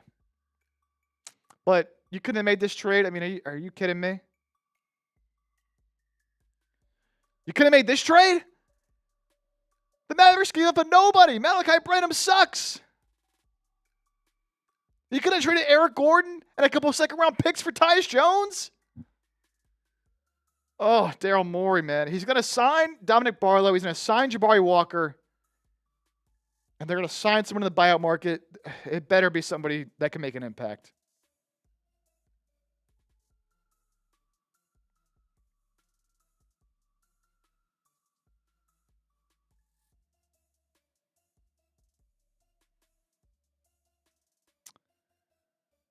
Oh, man.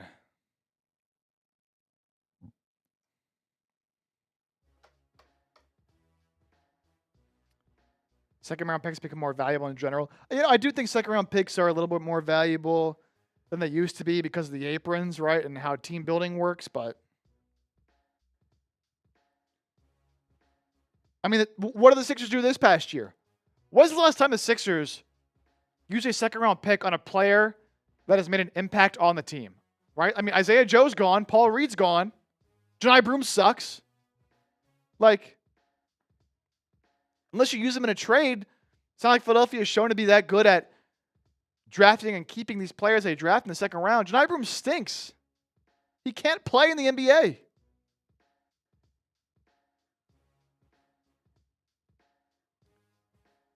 Adem Bona, yes, but I'm not even that high on Adem Bona. I'm not going to lie. Oh, Lowry is not better than Alvarado. Roots and coffee. There's no shot Lowry's better than Jose Alvarado. No shot. And as for Adem Bona, yeah, pretty good second-round pick. I'm not going to lie, though. Like, I'm pretty low on Adem Bona. I disagree about Broome, and that's fine. You know, of course, everybody has their own analysis. He should be playing over Walker. I think Walker also stinks. But Broome just does not have any athleticism, man. I said when he was drafted he's going to be a G League legend, and that's what he's been. He's been great in the G League. He's killing it. He's killing it in the G. Go win a G League MVP, Johni Broome. I'm glad we spent the 36th overall pick on you. Sam Hinkie's overrated. If Sam Hinkie was still running this team, I bet we would have had a championship. Give Bona till next year.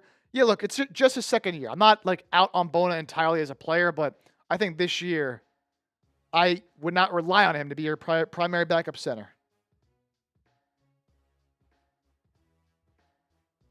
I can't watch Broom play. I can't watch him play either, man. Not in the NBA. All right, we're under 15 minutes to go to the deadline. Not even sure Jabari Walker should get converted. Dude, that's kind of where I'm at right now, Marley. That's kind of where I'm at right now. I don't know if you should convert Jabari Walker. He kind of stinks.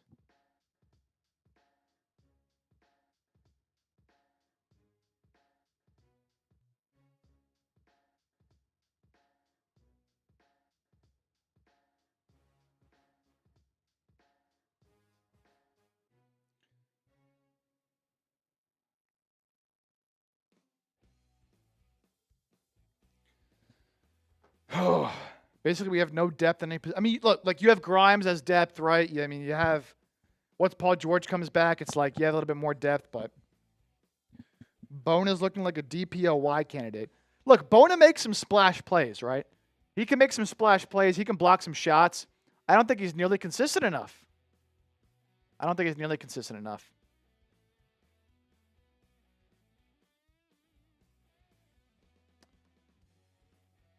All right.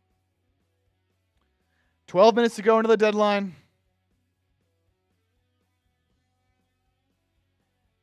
Is there still a player you want Philadelphia to try to trade for? Let me know down in the comment section right now.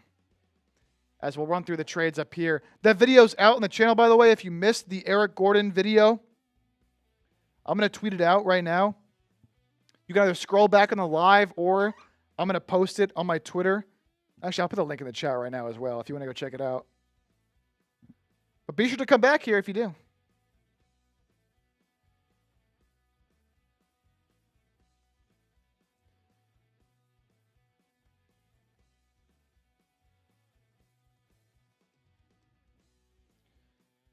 So I'm tweeting that piece out now.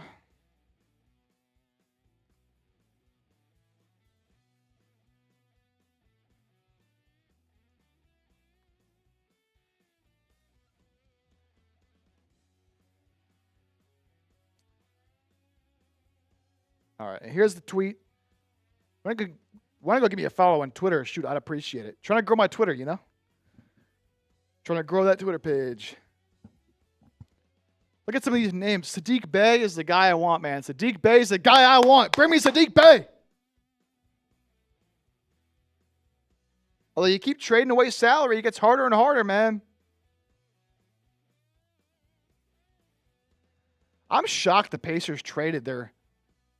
I mean, I guess top 1 through 4 protected. They don't really care if it is outside the top 4.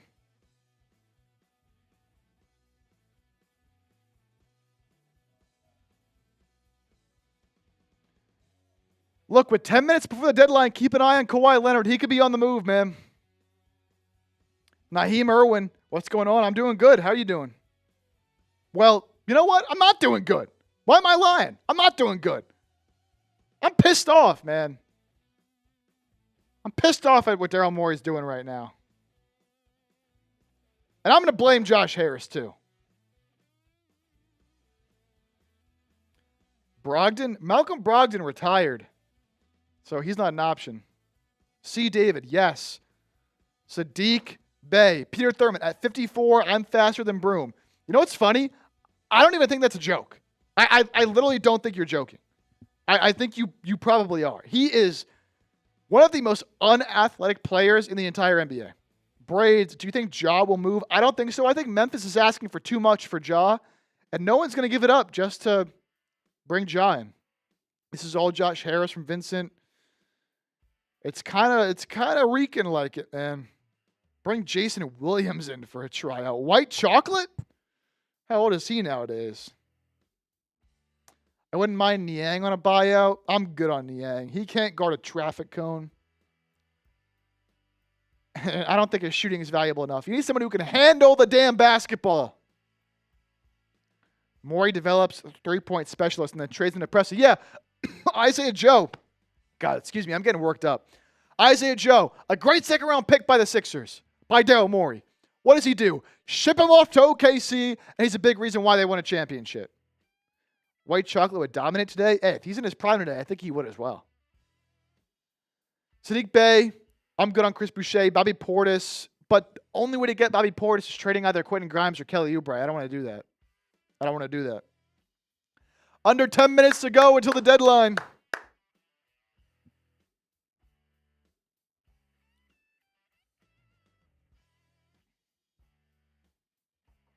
You're preaching to the choir, Brody. Look, some people are in favor of these moves.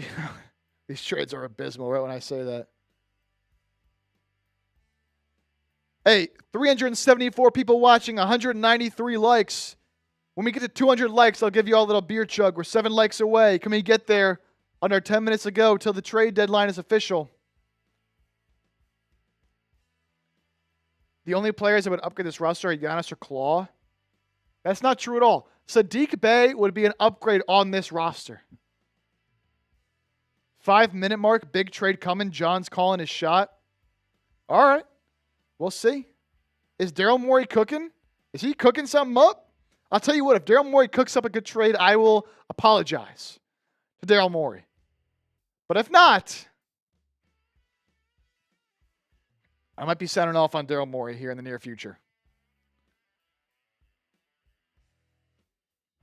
Exactly, C. David. This is the point I've been making since the McCain trade. Embiid's finally healthy. He's playing at an MVP level. And you do nothing? You sell? Why?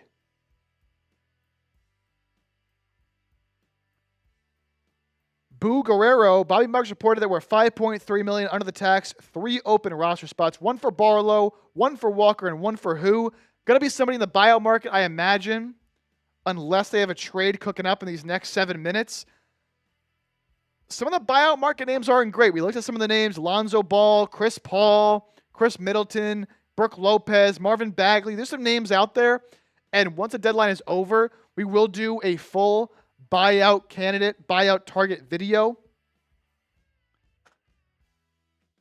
But, man, probably going to be someone in the buyout market. Chris Paul sounds nice. I think he's completely washed. I'm not going to lie. I'd rather have Lonzo Ball than Chris Paul. Viter, so many interesting players being tossed around. All we did was open up roster spots.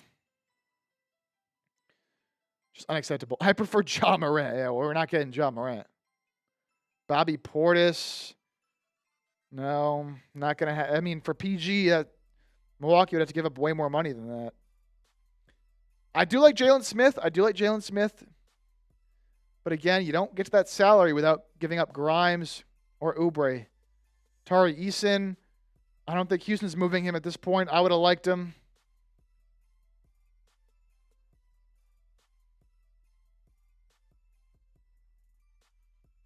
Morey was already involved in a trade with Chris Paul. I don't know if Morey would go back and get Chris Paul.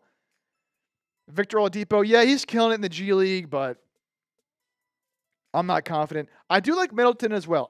Braids, I do like Middleton in the buyout market, but I think you need a guard, man. I think you need another guard. That's the only issue. But I would like Middleton. 5 minutes to go until the deadline. Are we going to see any buzzer-beating trades here? We shall see.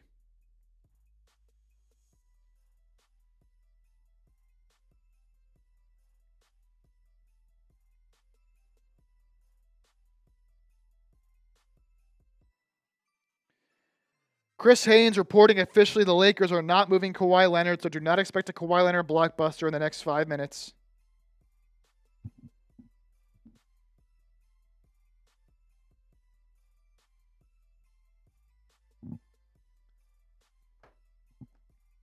Buzzer beater trade would make it worthwhile. Give me a buzzer beater, Daryl.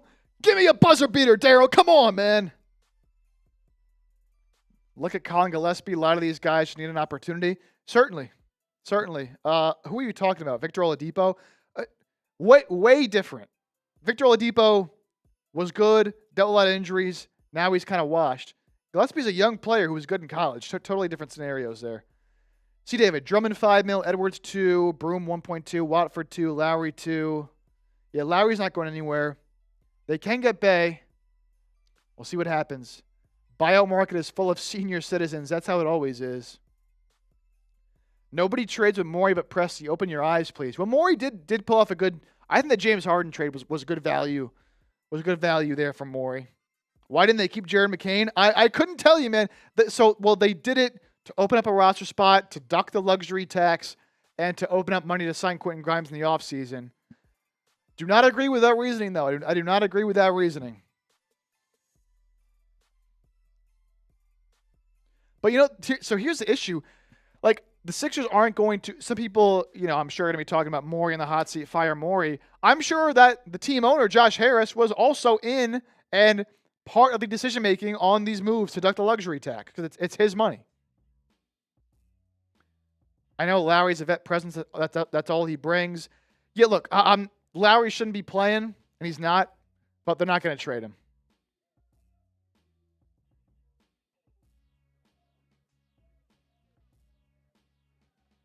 And this is a great point by Vitor. We had many other options to free roster spots and trading McCain. I just don't get it. I do not get it either. Naheem, Sixers play the Lakers tonight. Yes, they do. 10 p.m. Eastern.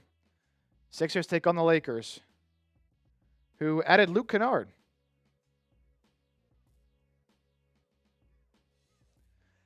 Three minutes.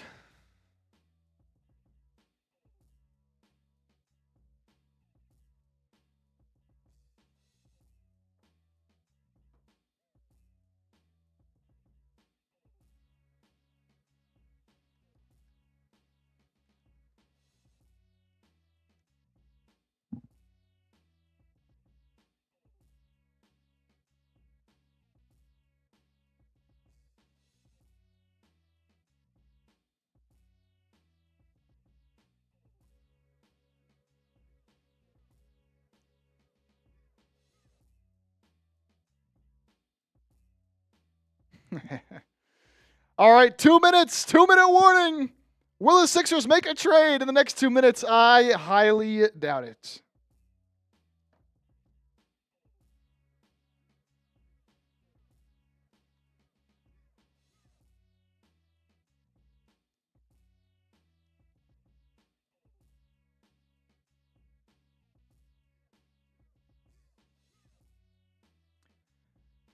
Two minutes. Dos minutos.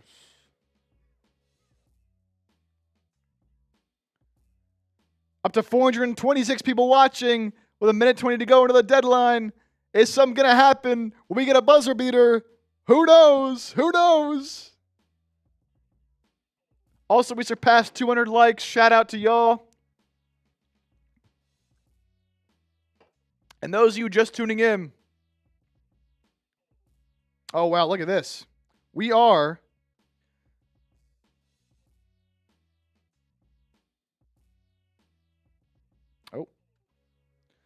We are 4 subs away from 24,900. Can we get there right now? Can we get there right now? 4 subs away. And shout out to y'all for 200 likes.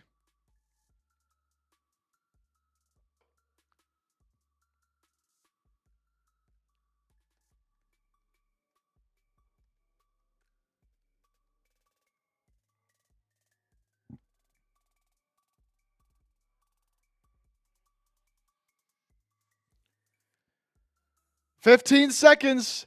And shout out to y'all for getting us over 24,900 subscribers. Let's get to 25K, baby.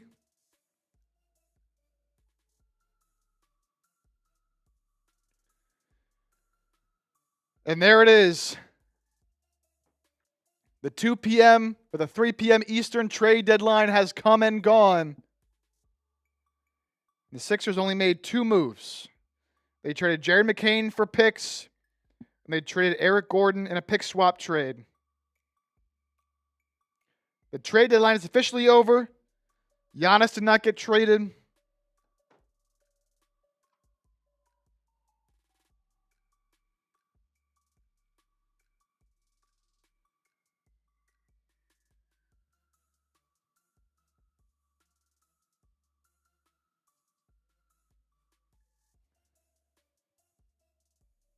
So that's it.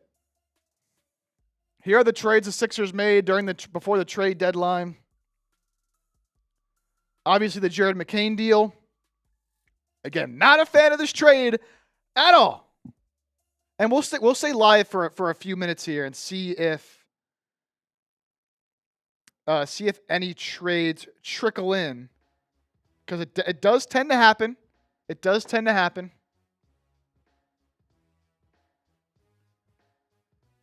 I'm seeing a lot of Maury hate in the chat right now, and I do not blame you all one bit. I'll tell you what, I'm probably going to sound off on Daryl Morey. I cannot wait to hear what Daryl Morey has to say about this. I'm going to tweet this out.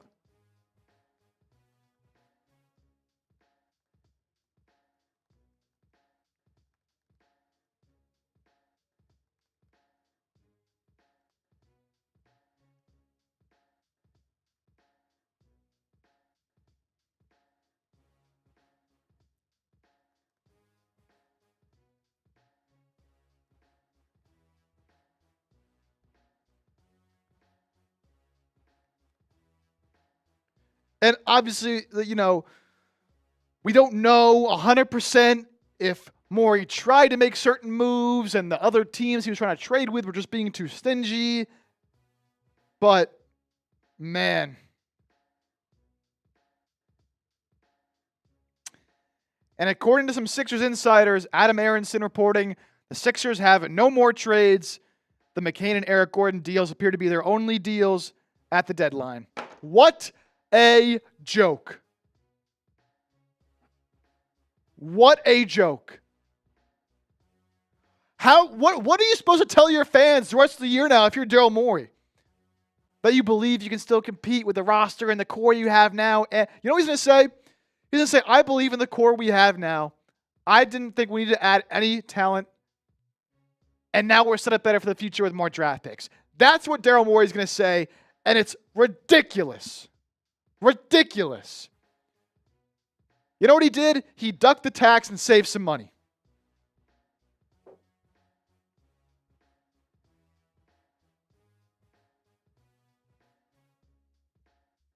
Unbelievable. Of course, the McCain trade, and then if you missed it, here's the Eric Gordon trade. A nothing trade to open up a roster spot for who knows who they're going to sign.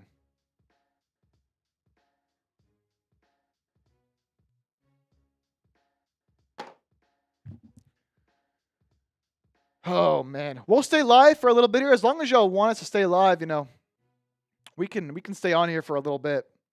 Still 400 people watching. Not going to go anywhere.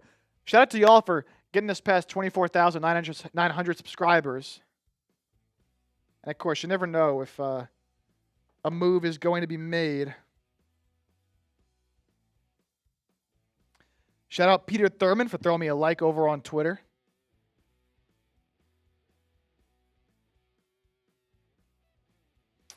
I mean, look, Morey at the deadline, this is the first time. Wow.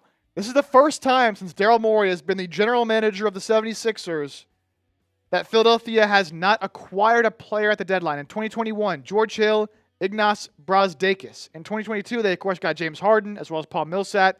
2023, it was quiet, but they got Jalen McDaniels. 2024, they got Buddy Hield and Cameron Payne. Obviously, last year, they get Quentin Grimes, as well as Jared Butler. And then this year, nothing. Nobody. Sixers add nobody at the deadline. See, David, who's going to replace McCain? I have the same question. I have no idea. It cannot be Kyle Lowry. It's got to be somebody they add in the buyout market now because the deadline is over. So all eyes are set ahead now to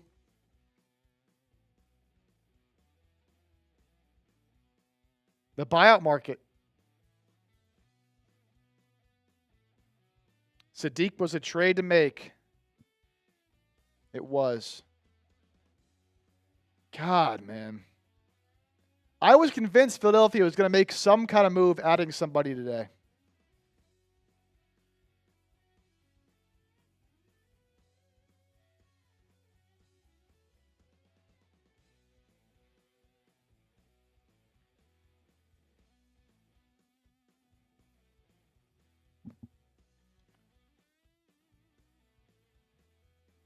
All right, I want everybody right now to go down to the comment section, grade the deadline for me. How would you grade the Sixers trade deadline? A, B, C, D, or F?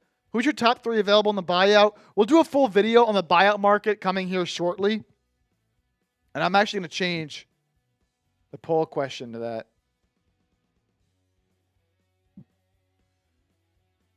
Grade the Sixers trade deadline. I already know what I'm doing with this one. A, B, C, D, or F. I'm seeing a lot of Fs already. Go vote. There's a new poll question up in the chat as well. This is pre-buyout, so we will still see. The Sixers will sign somebody in the buyout market because they have 3 open roster spots. Oh, the Nets are waiving Cam Thomas. You know what? Go get Cam Thomas. You give up nothing for him? Go get Cam Thomas. Why not? Why not? Chris Boucher's being waived. So, you can add Cam Thomas to the list. I have Lonzo Ball on my list. If you want some big men, and again, these aren't confirmed guys that are definitely going to be bought out, but these are some rumors in the buyout market. A Marvin Bagley would make some sense. Possibly Brook Lopez. There's been some chatter as well. Ah, yes, a ball hog. It's better than Kyle Lowry. Cam Thomas would not be number 1 on my list. But that's still a guy who can score some points.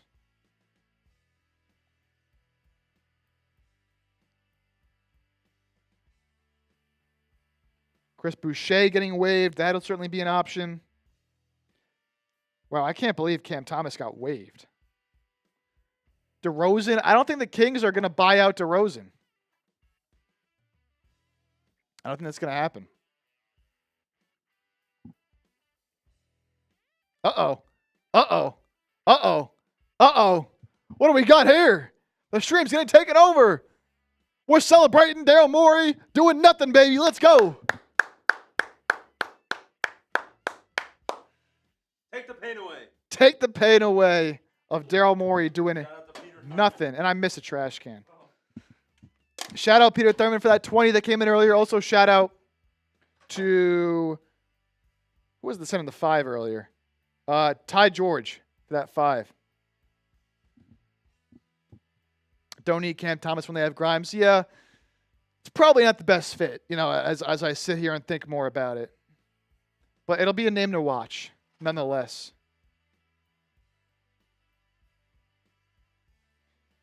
It'll be a name to watch, nonetheless.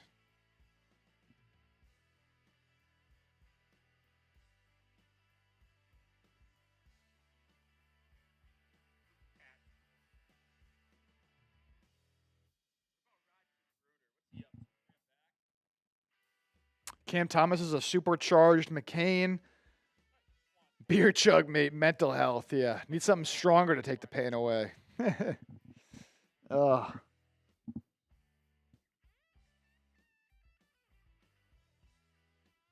Just brutal.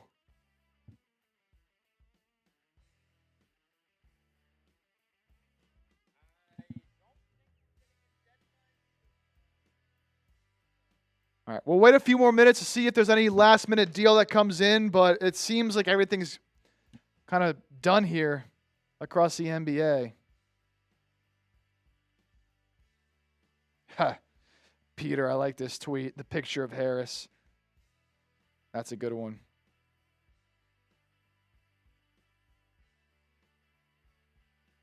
Unbelievable, man. Unbelievable. Alan, appreciate it, man. I appreciate it.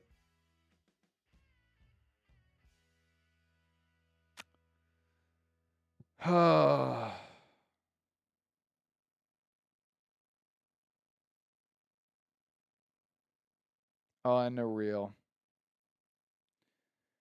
The Kings are holding on to Sabonis, LaVine, DeRozan, and Malik Monk.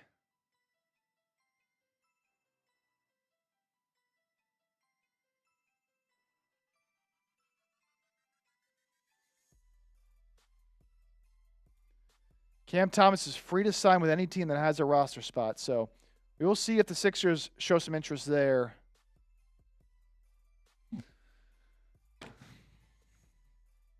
But that's it. All right, here's what we're going to do. Shout out to everybody who tuned in today, by the way.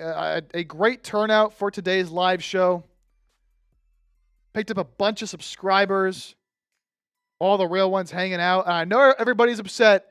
We're going to do a video kind of reacting to this and also looking at the top buyout targets. That's the only thing that can save Philadelphia at this point is if you get an impactful player in the buyout market. That would be the only reason.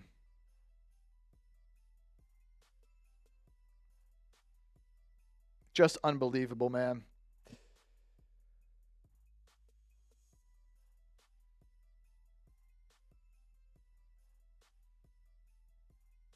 God. I cannot wait to see what Daryl Morey has to say about this. I can't wait, Daryl.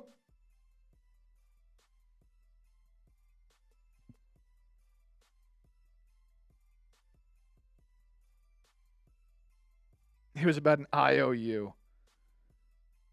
If Daryl Morey is operating his team because he thinks he owes another GM something, then he should be fired on the spot.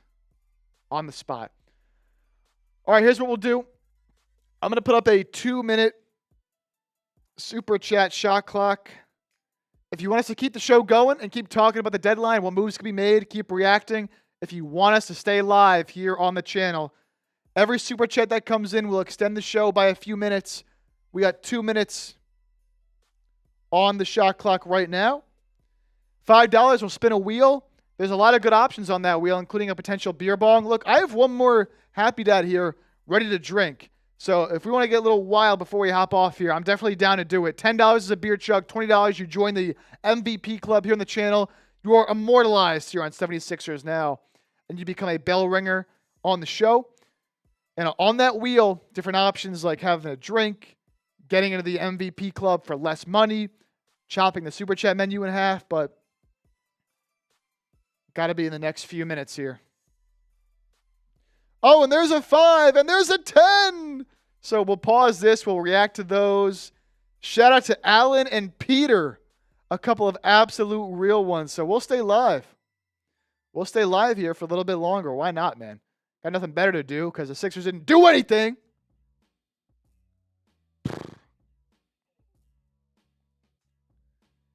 Alan, Peter, thank you guys for that. We really, really appreciate it. Really appreciate it. Means a lot.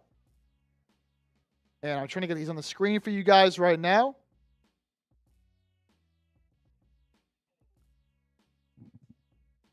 Getting some Twitter notifications. Anything? Nope. Nope. Shout out to the 200 plus people still here hanging out. Y'all are some real ones. All right, here we go. Here are those super chats. We'll start here with Alan with the $5 sending in a super sticker. Somebody drunk. I'm not. I'm just pissed, dude. A lot of things I want to say about Daryl Morey right now that I don't think I could say on air. I do not. I wish. Yeah, I wish. Alan, thank you, Jake. Thank you, Alan, for this $5 super chat. I'll give you a little beer cheers here. Justin Besson, hey. Justin, shout out to you, man. Shout out to you. What do you wish? Some off-camera talk here with my coworker. All right, let's spin the wheel for Alan sending in this $5 super chat. See what you get.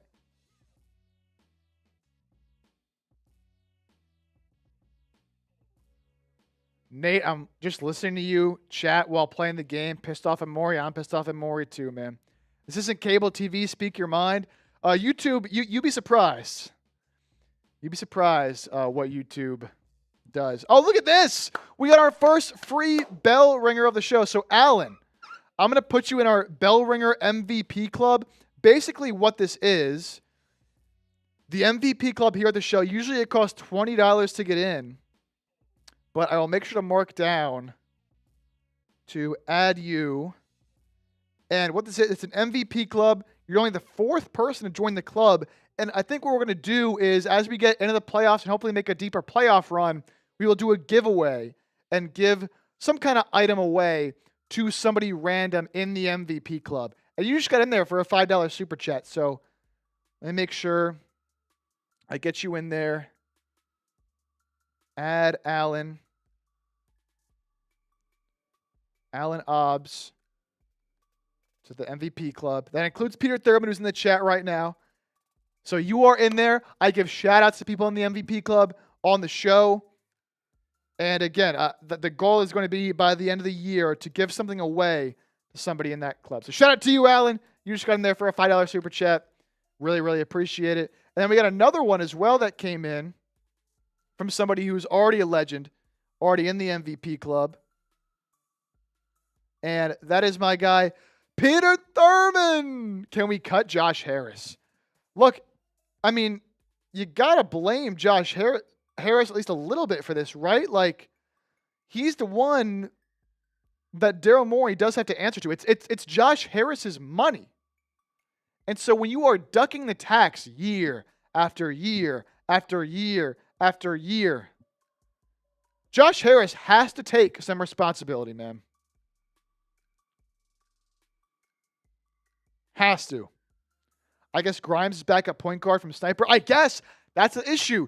You don't have a backup point guard now. Here's a big cheers to Peter Thurman.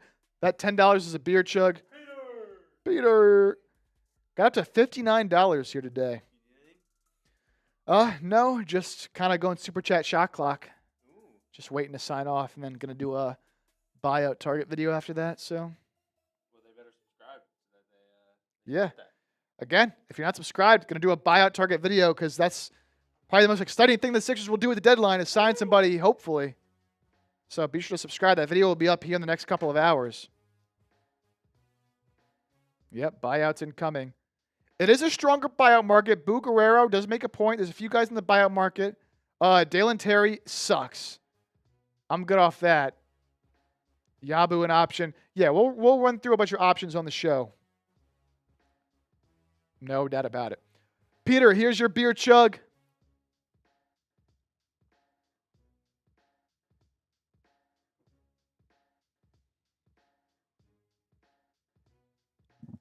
Ooh, let me get to halfway.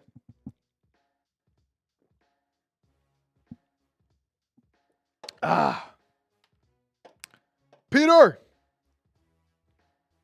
we'll spin the wheel for you. Peter, if you get MVP club, we'll obviously spin it again because you're already in. Trade with Milwaukee for Bobby Portis from Profit. You'd have to give up Kelly Oubre or Quentin Grimes. That's the issue. Shot clock subs. All right, here's what we'll do. We'll end the show with this because I do want to go make sure to get that buyout video out sooner rather than later. So, if you are not familiar with how this works, we did this earlier.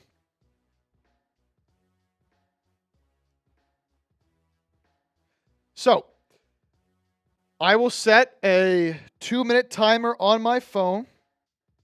Starting right now, every subscriber we get, I have to take a drink out of my Happy Dad. Starting right now, over the next 2 minutes, this will also serve as our super chat shot clock.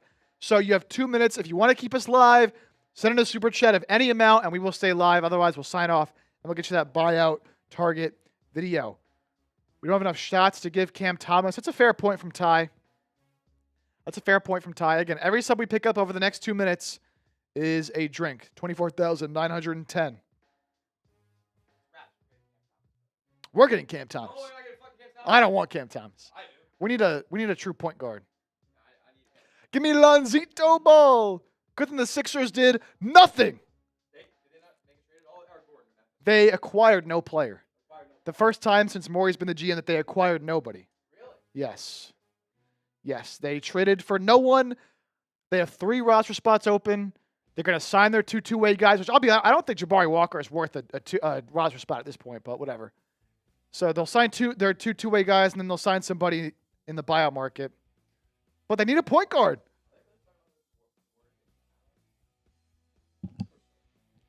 Is that what they're saying?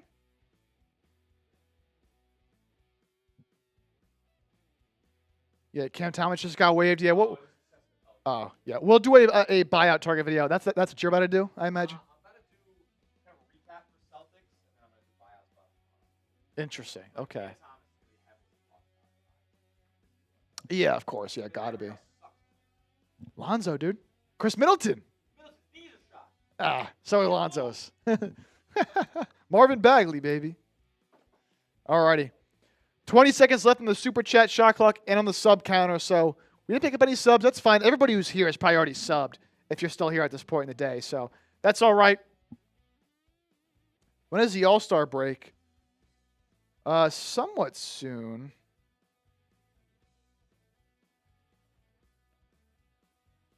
The All-Star game is on February 15th. So what is that, next weekend?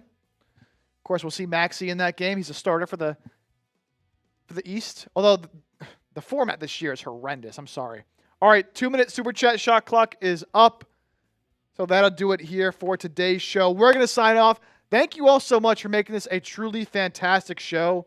The audience was great all night. 200 plus likes, $50 plus in super chats. And the chat was rolling all night. Hey, we got a sub. I'll give you a cheers for that. The chat was rolling all night. We had a lot of good conversations. Sixers did nothing, and we still had a pretty good audience that was here hanging out with us. So that'll do it for today's show. We are live for about 2.5 hours. So thank you to everybody who is here hanging out. Again, if you haven't already, just picked up another sub. Shout out to you. Hit that sub button. Plenty more content to come. Just because the deadline is over does not mean that the content stops. We'll have maybe a trade deadline recap / a buyout target video coming here at some point in the near future over the next day or so. So be sure to hit that sub button so you do not miss out. And probably a Daryl Morey rant as well coming at some point. That'll do it for today's show. Thank you all for tuning in so much. And we'll catch you soon right here on 76ers Now.